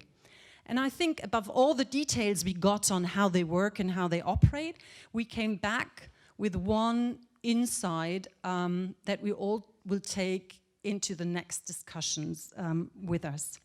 We all were under the impression that the political discussions we have in Germany right now, or even in Europe, that we overestimate our own position in the world. And let me tell you why. Why we are talking, the world around us is moving. The world around us is moving. We say no to Libra before we even have talked to Libra. We're going to do that in end of October as Finance Committee and Committee on Digital Agenda. So I think we should be aware of that other countries around the globe will implement something like a stable coin earlier or later. And China, who is having concrete plans on having a crypto renminbi. So while we are talking, other countries are moving. And if you take the train, my second point is, if you take the train from Peking to Shanghai, Beijing to Shanghai, you will see a lot of tier 1 cities in China, tier 1 cities being as big as 9 million inhabitants. You don't even know their name. I mean, what a huge market to grow in. And we don't even get our act together in Europe to create one single digital market. We even discuss in Germany with a market of 80 million people, not 1.4 trillion people. No, trillion? Is that the right? Yeah. Billion, sorry. Don't overdo it. Trillion people. We talk about having internet access all over Germany. So I think we should really accept that we have to take Europe seriously. And also, my third point is, if you travel in a country like China, you see how the new technology is used to control the society. You see that governments, countries being at the forefront, that they use something that should be beneficial to all of us, use against their own people. You know about the social scoring system maybe, no flights abroad if you don't fulfill the criteria, you don't get access to public services and so on. And I think we should be at the forefront of technological development, because then we are able to do the rules. We make the rules. And I tell you, we can do them with our values and not let other countries and other systems do the rules. So my point is here, yes, we talk about the blockchain strategy in a minute, but I think we should have more power there. I think it is somewhat more urgent that we get to the topic. So, blockchain strategy of our government. Long waited for, now it is there. And we will have the opportunity to discuss it in the panel in a minute. I am a member of the opposition party. Normally it's in my DNA, it is in my job description to always criticize what government does, but I will try to be very balanced because I think we want to have a purposeful discussion here tonight. The blockchain strategy is a very good start. It is a very good start because it covers a lot of topics that can enable and expand Germany's position in blockchain technology, and it can attract a lot of new businesses and investors to come to Germany. 44 measures, you might have read that. And the centerpiece, in my opinion, is the strategy on the government to open German law to electronic securities, and the intention to draw a law on regulation the public offer of certain crypto tokens. For the first time in history, for the first time since 1900, public documents will be digital, and that's a great breakthrough we should not underestimate. On the credit side as well, we will see that there are further testing of the use of blockchain, and also especially with regard to energy-saving blockchain applications. So there are a few tests that gonna be happen, and as I said, it has the potential to create a momentum for blockchain in Germany and bring investors to Germany. So much on the credit side. I think there is still more that we could do. First of all, like it is normal in politics, a lot of the projects are under, we have to evaluate, we plan, we want to do. I think we should take the time, government should take the time and really draft the laws and bring them into the parliament, because it takes us also a while then to pass the law. What I always also would say is that could be a bit more ambitious when it comes to the use cases. They are very, very tiny, and I think listening to all of you and the way you apply blockchain, I think we have the knowledge in our country to be a bit more bold there and start there, and not just talk about how can ETS in universities be brought on the blockchain. We should also not do something which is not in the strategy, but what happens every day in Parliament. We should not counterbalance the good things we do here by having very, very, very strict laws on the other side. For example, the money laundering directive we will have to pass before the end of the year. There is a European approach, a European directive, but we in Germany have the tendency to put even more on top. For example, when it comes to know your customer issues, we will be more strict, we will ask for more bureaucracy than other countries around us. And I think that counterbalance the fact that we need to be competitive in the international, global competitive surrounding. So please no gold plating there, and let us be more bold and more risk appetite. Before we come to the discussions, 5 small short points, what we can do in addition to foster the startup environment we have here. Karl Popper said revolution lies in the permanent. So what you do every day with your business, you bring new information, you bring new ideas here, and to nourish these ideas and allow them to grow. And since we are not that fast, we cannot keep up with the pace you have in politics, we should really think about having sort of freedom zones. freedom zones where we allow you to start your business, to grow your idea in a protected environment, protecting meaning, in this case, that you're not fully burdened with everything we have, with all the bureaucracy, with all the standards. After a while, of course, you will have to fulfill that, but have this, first years where you can really focus on your business and not fight with all the bureaucracy and taxes. We've seen that there are good business ideas to help you, but maybe not everybody can do that. Not possible. It is possible around the world. They do that. They have these free trade, free economic zones, and I think we would need a lot of Shenzhens or Sophia Antipolis in France. We should have a lot of them in Germany. Second, a study conducted by Bitkom the other day, and Professor Achleitner, who's also here at Munich TUM, they said every fourth startup considers to go abroad. Some say money is not a problem. I think, or that is my impression from the talks I have to startups, that the growing phase is still a big issue for startups. We need to have the possibility to bring our good startups to the next level. I think that should be something we should look at. We should bridge the gaps we have created by regulation for institutional investors to be able to do the big tickets, and we should try to get our tax system according to the international standards, so that international investors come to Germany and that not German startups have to go abroad to get their money. I think we still lose out too much on ideas that move abroad just by money.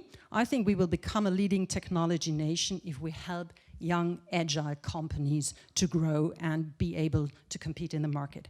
Third, Europe needs talents to strive. And also here, we are still lacking a competitive advantage. Talent is rare. I mean, if I'm here tonight, I'm not under the impression that talent is rare. But if you look all over Germany, then of course it is an issue. And we could do something very easily in just, modernizing things like our stock option plans we have. You have a free, tax-free zone of 360 euros per year. We have virtual stock options that have tax problems in the end. So I think we should do something because I learned here at Bits and Pretzels, and I really like that we have ambitious venture capital, ambitious startups in Europe, that Silicon Valley is waking up, that we can, that we are level playing field. So let's help our startups to get the right people, to get the talents here, to support them. Fourth, we're good at basic research worldwide. Our ideas developed at universities are only brought to the market in other countries. So to cut it very short, what I've seen here with the CDTM or Unternehmertum, I think we would need more of that all over Germany. Forget about our federalism, let's take that seriously and do that. And fifth, it is not good chasing after other systems or countries. Some look at China and say, wow, this is the solution, they grow, they have innovation. No, I think we should have our own way here in Europe. And as I said earlier, it's time we get our act together to create a single European digital market. And all legislators are asked not to fragment it, not to do their own national laws, only if we have to do it, but take Europe seriously and develop our ecosystem over Europe. One more short thing before I give up to the panel discussion. We have to stand back. We're going to talk about a lot of details in a minute. But above all, it is something very fundamental we all have to work on. And I know that I'm talking here to people who maybe are not the right person to talk to, I should others. But if we read that more than 40% of students leaving university want to go into public services, that they do not want to take risks, I think that should alert us. That should make us think about the mindset we have in our country. And it starts with, if you say in Germany, I want to start a company, people look at you and say, oh, are you really sure? Why don't you take the risk? Why don't you become a civil servant? If you do that in other countries, people will say you're a hero. And I think we should really learn, and everyone can go out and really support that people taking a risk are heroes. Failure is not a problem. Failure has nothing to do that you're not capable. It could be right timing. It not necessarily has to be something with wrong management. So we should go out and say to everybody, start up, try it out, even if you fail, and if you fail, we learn something from you, and we have a great social system. You don't have to fear anything. So our society should be more supporting entrepreneurial spirit. We can start that with education, education, education. I no longer want to read headlines in newspapers like economic education from religious teacher, like I read in my country, in Hessen. More than half of the lessons in economic sciences are taught by teachers that are not trained in economics. I think we have to really change something there, because people who not only learn about they have to learn about fundamental things, economic education, and we have to change our way of not only providing information, because we all kind of have information at hand. We have to create, we have to foster the competencies to be able to work with the information we get and be prepared for having lifelong learning and adapting to a new society, to a changing world. If I look at my father, 91, he was born in a year when there were still horse carriages on the way, and now he has to do his he has to file his taxes electronically. So we have to prepare people and not leave people behind. So I nearly come to an end, but Mrs. Albright, she said, there's a special place in hell for women who don't do anything for women. So I will take 1 more minute of your time to say that we also have to look at the diversity situation in the economy and in politics. When I left school 30 years ago, I would never have thought that it's still an issue today. But from the companies listed at the Frankfurt Stock Exchange, they are trapped in the Thomas cycle. 91% have all male boards. And Thomas is the standard board member, being born 1966, having been trained in economics. And Thomas hires Thomas, and Thomas hires not only Thomas, but he hires a Thomas who is similar to him. When I learned about new working world, I thought, oh my God, great, agile companies, less hierarchy, the world will change. But it did not change if you look at the access for female founders to venture capital. If you read Protopia, it's not changing. Diversity is not only a right, human right, but it is also a business case. We know that. Diverse companies are more innovative, they earn more money from innovation. So let's use what is known from marketing psychology, mere exposure. We cannot only bring everything into laws, we have a lot of laws. It is up to us to really take the decision when we hire people, when we are promoting people, who are we going to promote? I think we have so many opportunities, so many chances. We have clever people in our country. And I think when we all work together, we can build up this blockchain ecosystem. We can be a leading country in this new technology that will really change the way institutions are set up. And I want to finish with Karl Popper, because I think it's a task we all have to take. Every human being is capable of judgment, so we are responsible of our thinking and of our actions. And we have the gift for freedom. Only if we use this gift can we help to make the world a better place. The future belongs to those who are doing something. You are doing something. And Professor Matthes, you can have laptop and lederhosen. I'm from Frankfurt. We're going to have Bembel and blockchain. So I think if we all work together, we can really set up a great new ecosystem here in Germany. Thank you.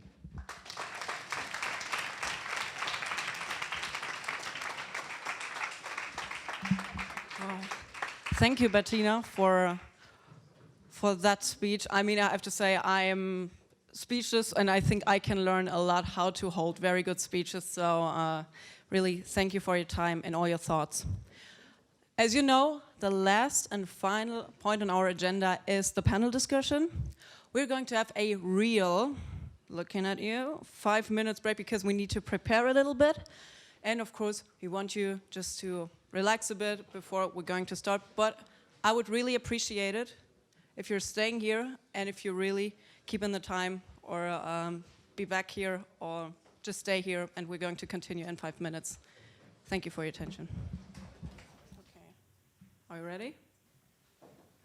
Yeah, we are. So the first question is, let's do some real talk. I'm really interested to know, I mean, we have the governmental strategy, we have a lot of blockchain startups, a lot of ideas, and I would personally like to know, Professor Matthes, do you think are real application fields of blockchain that really make sense in the future? Yeah, so I think, Toby, I would have a slide now. I think as a professor, I would have thousands of examples. I think what we obviously see that the starting point is finance. Yeah? It's all about bookkeeping and bookkeeping about money. Money makes the world around. So therefore, obviously, if we solve the finance problem, and obviously Bitcoin does this in a certain niche, that would be the starting point, which is then beneficial for all these other sectors, in like insurance or mobility. I think sharing mobility. If you want to know where your cars are, etc., I see options here because you want to get rid of the dominance of Google and Apple having all the mobility data. So these are things, obviously, since I'm investing in it, it's trade, international trade, yeah, because there you have a lot of parties in different countries and it's not very clear who is responsible, who you can trust. And so therefore there's a need for trust and it's also abroad. I think we also heard this idea of not thinking about Germany, but maybe doing something for India, let's say agro. For example, if we have some project here where people from India came to us and said, some farmers, they have some crops, and now the big companies want to license these crops, and it would be nice to know that the ownership is with the farmers there. Yeah, that would be some use case which is beneficial for other countries, and maybe it's done with technology from Germany. So supply chain in this sense, and healthcare.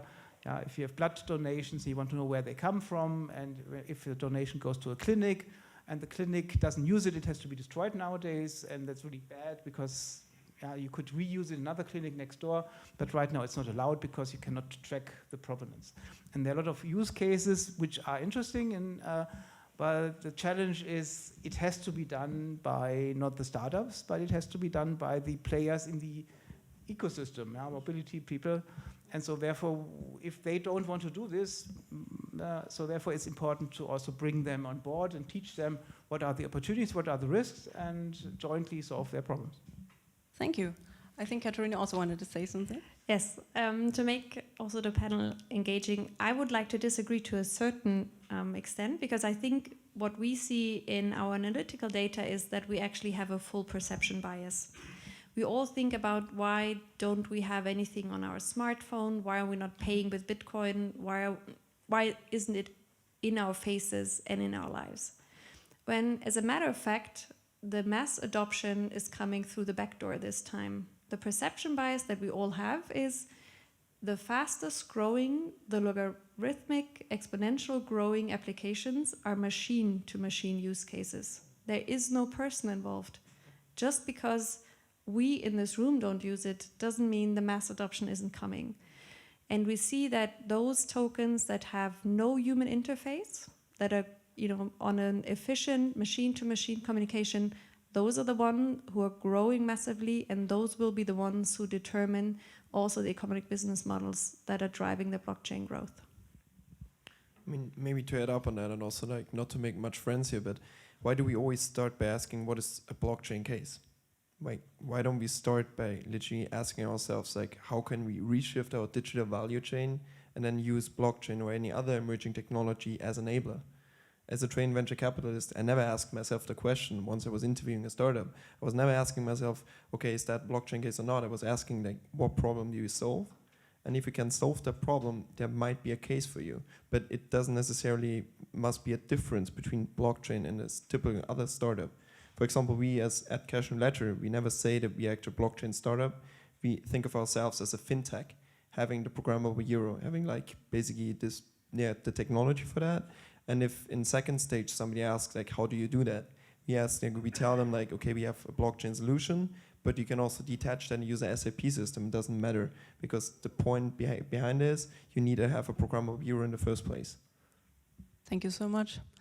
The next question I think is very interesting. Everybody is always talking about disruptive technologies and how industries are going to change, that many people are going to lose their jobs, etc. And I think that the thought of convergence is sometimes more helpful. So how can we build a convergence? How can we rather cooperate with startups, with innovation?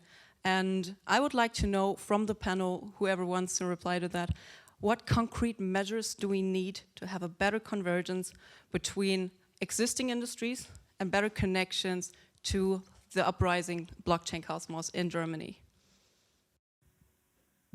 I think the most important thing is actually that people start talking to each other. So events like this are pretty important, and I think it's also really important that people start to exchange ideas and break barriers. Right now we have this startup scene and we have the corporates and everyone is doing their own thing.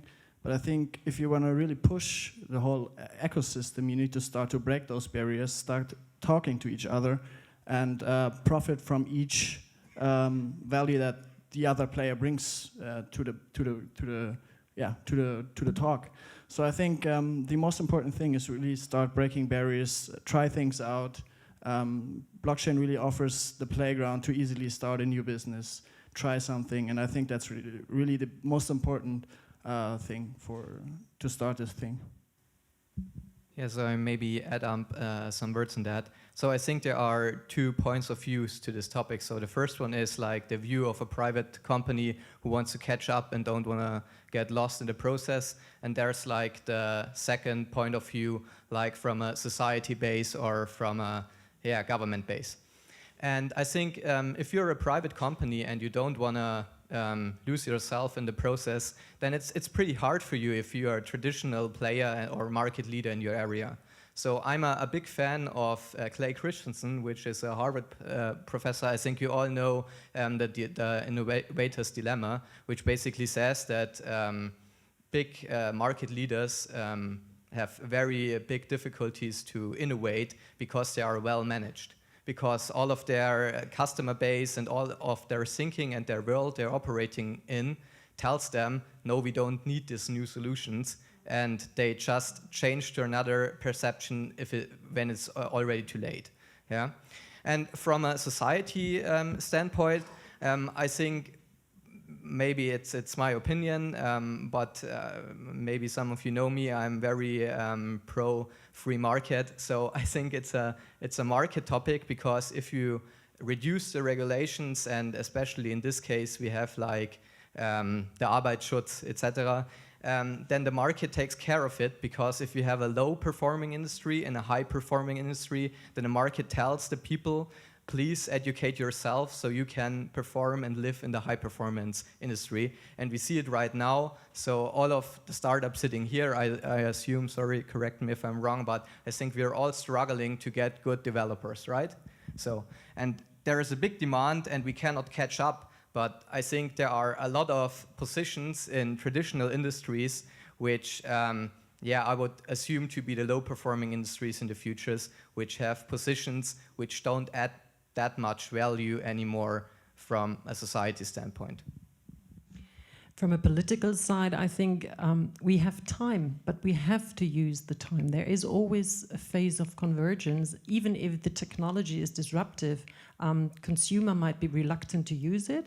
For example, new ways of payment. Look at Germany, how reluctant consumers are to use it. So there is enough time, but we have to really make use of that time. And very often, we as politicians are addressed from existing companies, because they want us to keep the regulation in place, because sometimes regulation keeps away new business models and competition. And I think there we have to be brave enough not to succumb to the tempting things of voters' maximization, to really close our eyes. And I think we have time, just use it wisely. Okay, talking about time management or being brave in the future. Those three participants, Klaus, Bettina, and Katharina, had a hearing at the digital committee about digital currencies, as far as my memory serves me right. And I would like to know from you, what are your basic takeaways from that?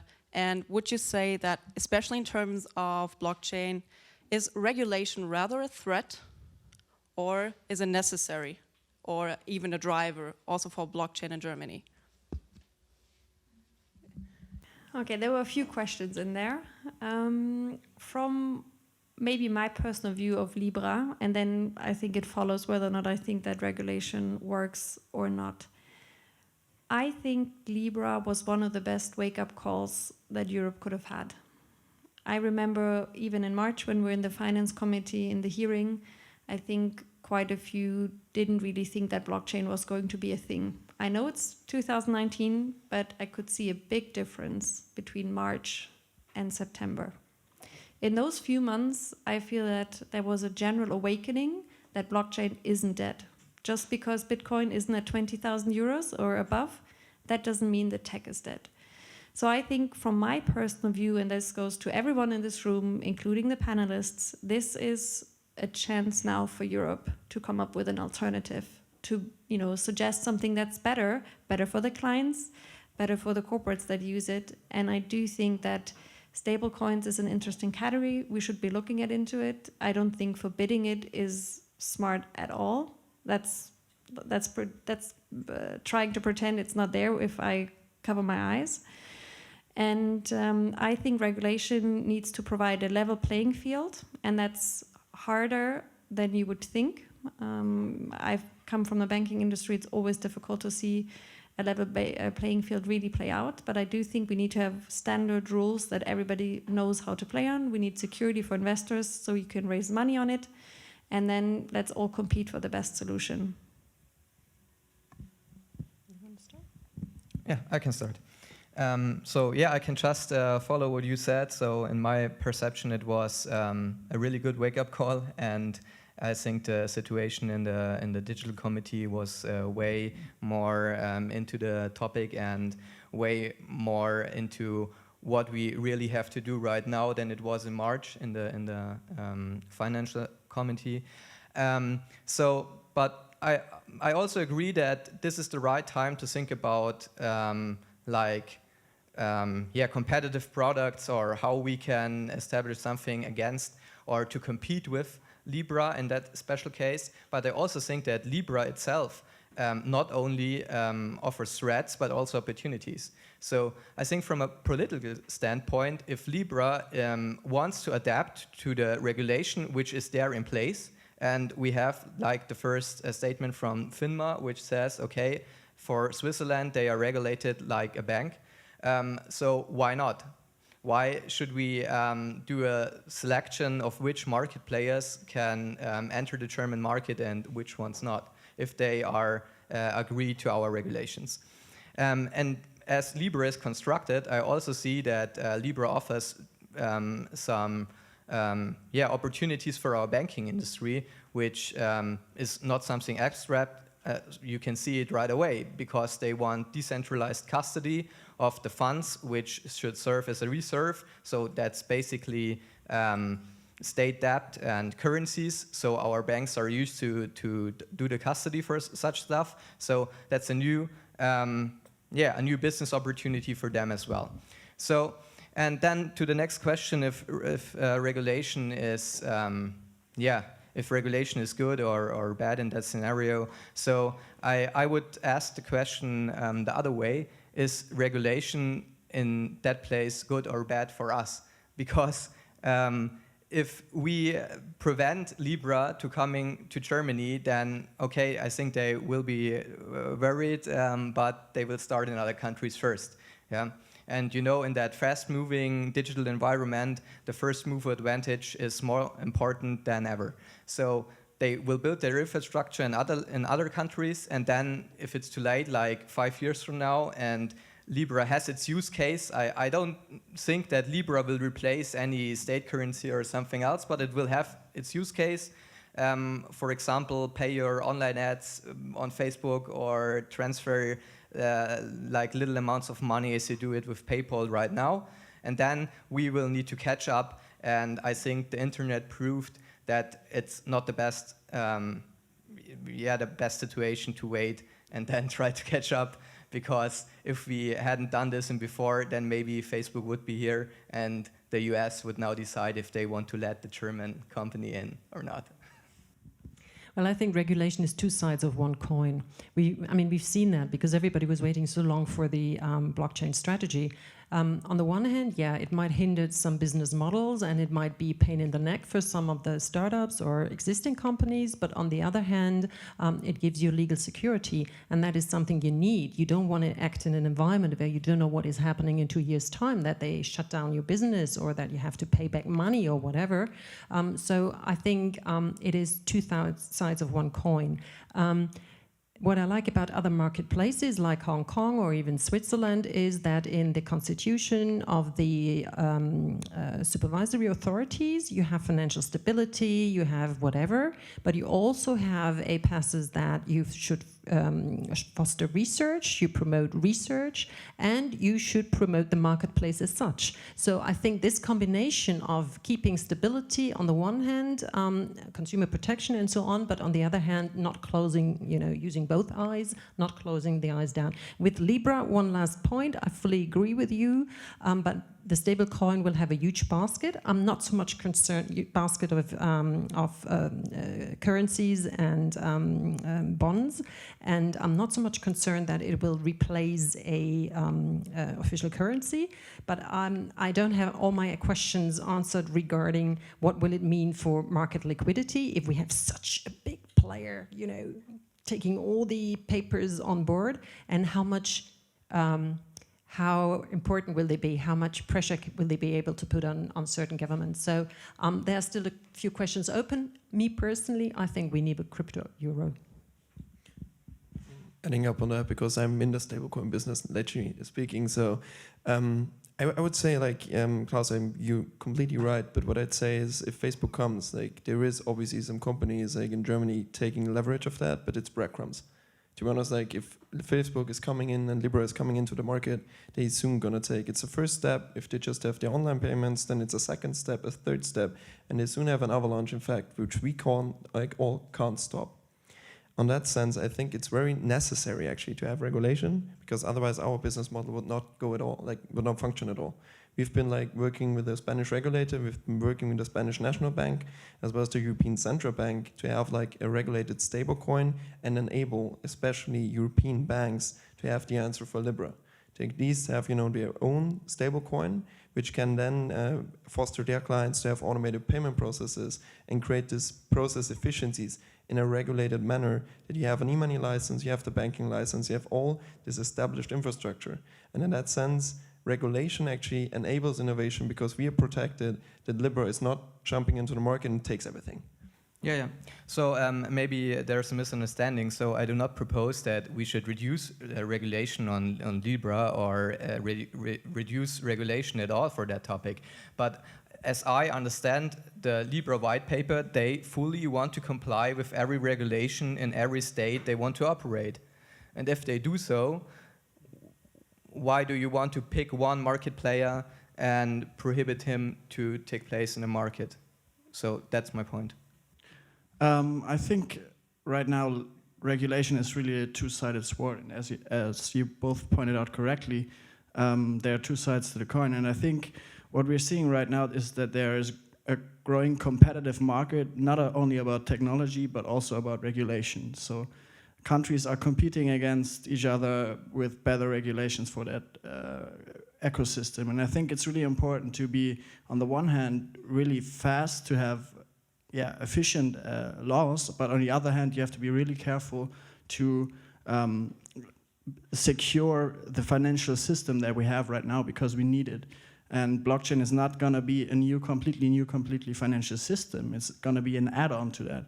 So we have to find perfect boundaries, and I think it's always important to talk to people like the guys from Libra to get all perspectives. And if they want to comply to the law and if they want to adapt, I think As you pointed out correctly, there's nothing that speaks against it. My thoughts, this is just a spontaneous one. When I was talking to colleagues from Switzerland and they are trying to get e-money licenses for crypto banks, for example, it took, I think, 12 to 18 months to do that. So a lot of time is kind of wasted. So I think if my memory serves me right, they are starting with a fintech license, which is way easier to get, and it's limited to a collateral of 120 million. So I think this is maybe a good compromise. I don't know, is that correct? So I don't know if you can agree that, but would such a measure maybe also be considerable in Germany as a kind of compromise solution? Well, what we asked BaFin to do is to give some sort of more guidelines and best practices on their web pages so that we could, startups would know in which way they could comply with what is needed, but also start up the businesses. They haven't done it so far in terms of publishing best practices to give you guidance, but my understanding is that they are working hard on establishing units where you get relatively easy feedback. But again, their primary aim is to be a supervisor, and sometimes that takes too long, and they need too many information. They ask you to get studies from the Big Four and so on. So it is still not yet there where we could be. I mean, 2 points. Like, first of all, commenting on the Libra part, I see it essentially the same way. So I have a free market and I have them coming in if they want to comply with the law. Or just like raise the point of like Facebook has 1.6 billion users right now, and they want to attract unbanked markets, which I think is right now 2 to 3 billion people. And if you just get a fraction of that, like just 10%, you soon to become the biggest bank in the world. And if that not is destabilizing like a financial ecosystem and the financial systems overall, I don't know what is for that point. And for the second point, like regards to regulation, I think like we already have like good regulations up in place. Otherwise, we've been just literally starting this up, and like if you comply with the laws and you find a way of like collaborating with the banks, and I think this is essentially the point, like you need to have like this platform thought. You don't need to operate everything. You don't need to have a bank license. But according to PSD2, you can actually have like an API to the bank so they can collaborate with you. So you have a bank service provider, and then you get your e-money license, which is then like a small fintech license in that sense. So there is ways of working around it. It's just literally that the startups also need to focus on that, need to be aware there is regulation, and you need to be compliant to that and not like operate in this completely entirely free, unregulated space, because this is not neither helping us nor the government nor the market. Yes, maybe I can add just one word. It's like a hidden conversation. I think we start here. But thank you for raising that point, because that's exactly the question, or that's exactly the key takeaway, that now Libra is coming and showing us with an extreme force that we maybe have to think about how to adapt our established regulations and laws to the new digital economy, or in this special case, to the blockchain or value transfer world, And exactly what you said is like a big question for the monopoly and cartel law, yeah. And as far as I understood, here is the question how to rightly define the market. So is it a worldwide market, and what market do we have to, take a look at? And the same goes for financial stability. I don't think that the market has to adopt to our regulations, because our regulations cannot innovate. The market has to innovate, and then it's the job of the government and of the politicians to adapt the regulations to the innovation. But that's the question. Do you really want to? I think you need to adapt to new technologies, and you also need to think about adopting regulations. And I think it's really important, because if other countries do it and they come up with new ideas, you're going to lose ground to all the other countries that are faster than you. So I think it is about thinking out of the box, also about regulations. Think about what we can do different in a certain way that we still have control over it, and maybe establish new agencies, I don't know. But I think it's important to think out of that system, like we have a law and we have this new technology, and now we have to put this law on the technology. I think it's important to maybe think about how we can use the existing regulations and the new technology and find a way in between where we have a new agency, something that you already mentioned in your talk, which I think is a really cool idea. So I think it is about breaking existing system, also in regard to regulation. Yeah, but breaking existing regulation is somewhat dangerous for us because we have to really take the big things under in control: financial stability and consumer protection. Having said that, in a way, it's always fundamental questions we have to ask ourselves. I think Drucker said it: in times of change, you cannot only keep on going what you've been doing before. So I think with the digital bonds, we start having a new way of looking at things, that we have dematerialized value assets. And this is something I find very innovative, and I think we will have to go through a lot of changes there as well in the future, and it is a start.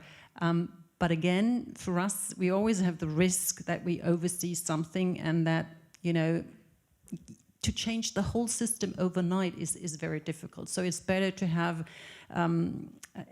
to experiment in a way and then bring it to scale.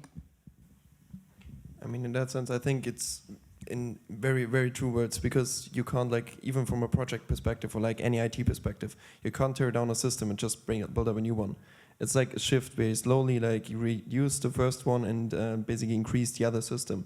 So if you don't have like a bridge right now and you just say like decentralized finance is the future, without, like, you know, connecting it to the actual finance world, I think you don't even have, like, you know, the stability, and like you just need basically this switching period, which is like slowly, like, you know, decreasing and increasing. Okay, the question now is not related to digital finance. Just a question to the audience. Are most of you based in Munich or living close to here? Raise your hand, maybe.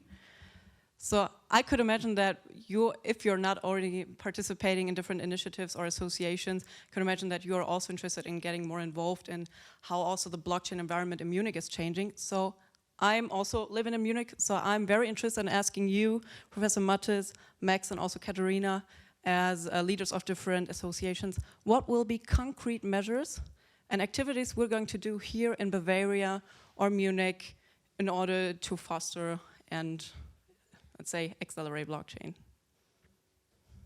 Go. Go ahead. Yeah, in the end, I think what I said is we need. So if you want to create a company, in the end, you have to solve this thing which I showed you. Yeah. So where do you want to earn the money? What do you want to? Is it legal? So has it a relationship with blockchain? Yeah. So therefore, this is the task that has to be done, and either you do it by meeting the people, or you know them, it's your friends, and you co-found it, or there are some things like a PVC offering you, they're holding your hand, and they introduce you to the investors, and yeah, so therefore you have to solve this issue yourself if you want to found a company, and so therefore Blockchain Bayern and all these associations can not do more than simply connecting people and maybe providing a forum if people want to talk about cryptocurrencies or regulation or identity management, or they want to talk about shared ideas. So that's the idea where you can meet, yeah, so that you don't duplicate work and you don't repeat it. So that's, I think, the only chance I see.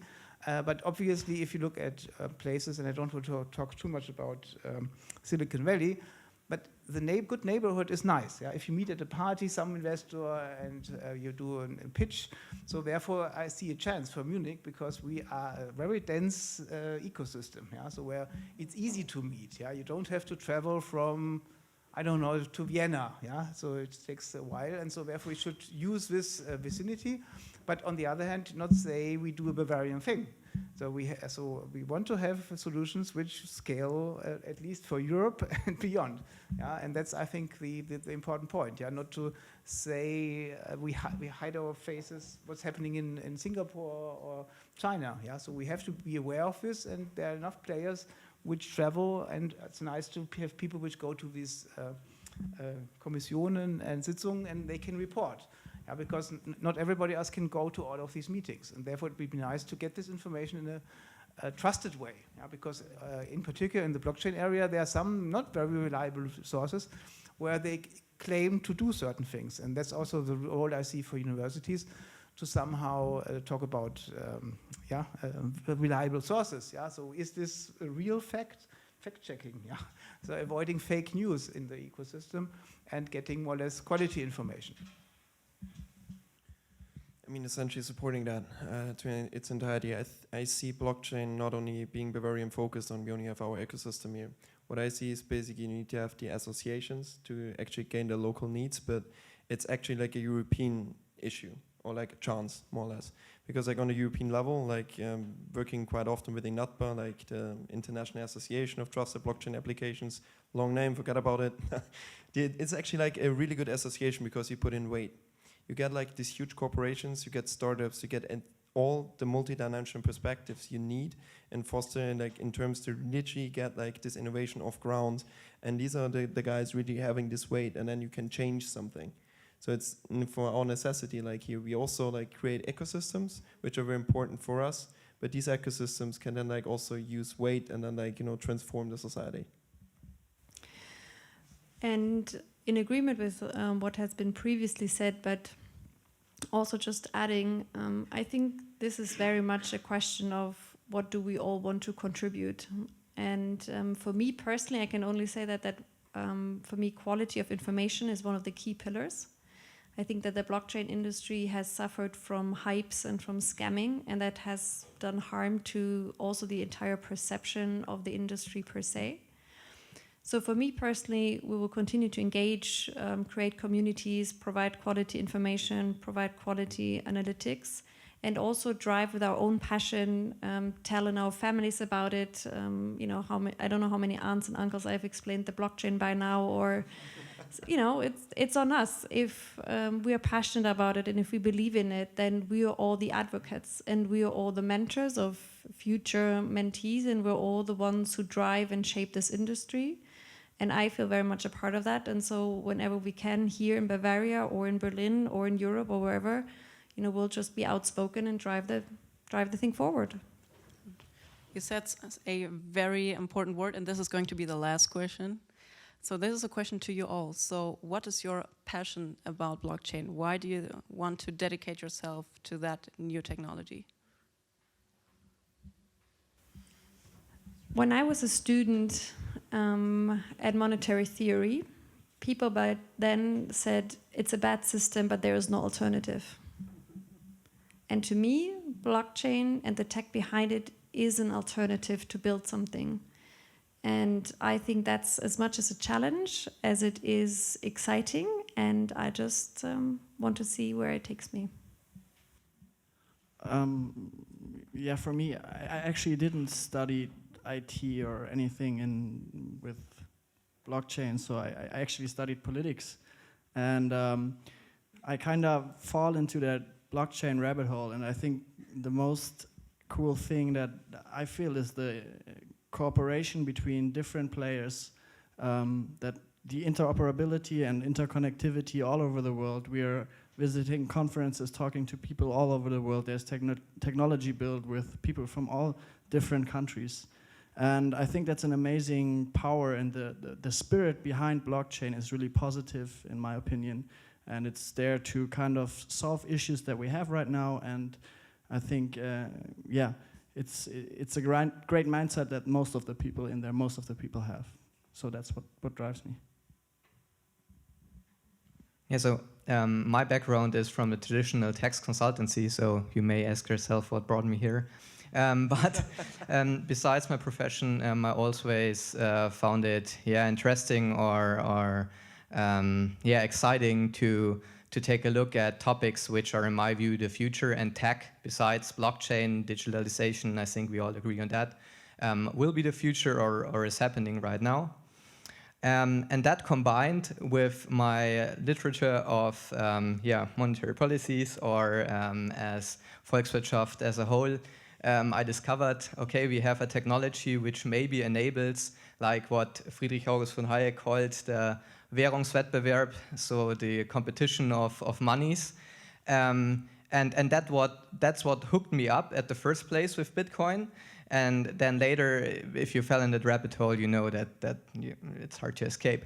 Yeah, and to close maybe my speech on that, I told it you and before, I think that we are sitting here, or we sat last week in the Bundestag and discussed the state monopoly of money.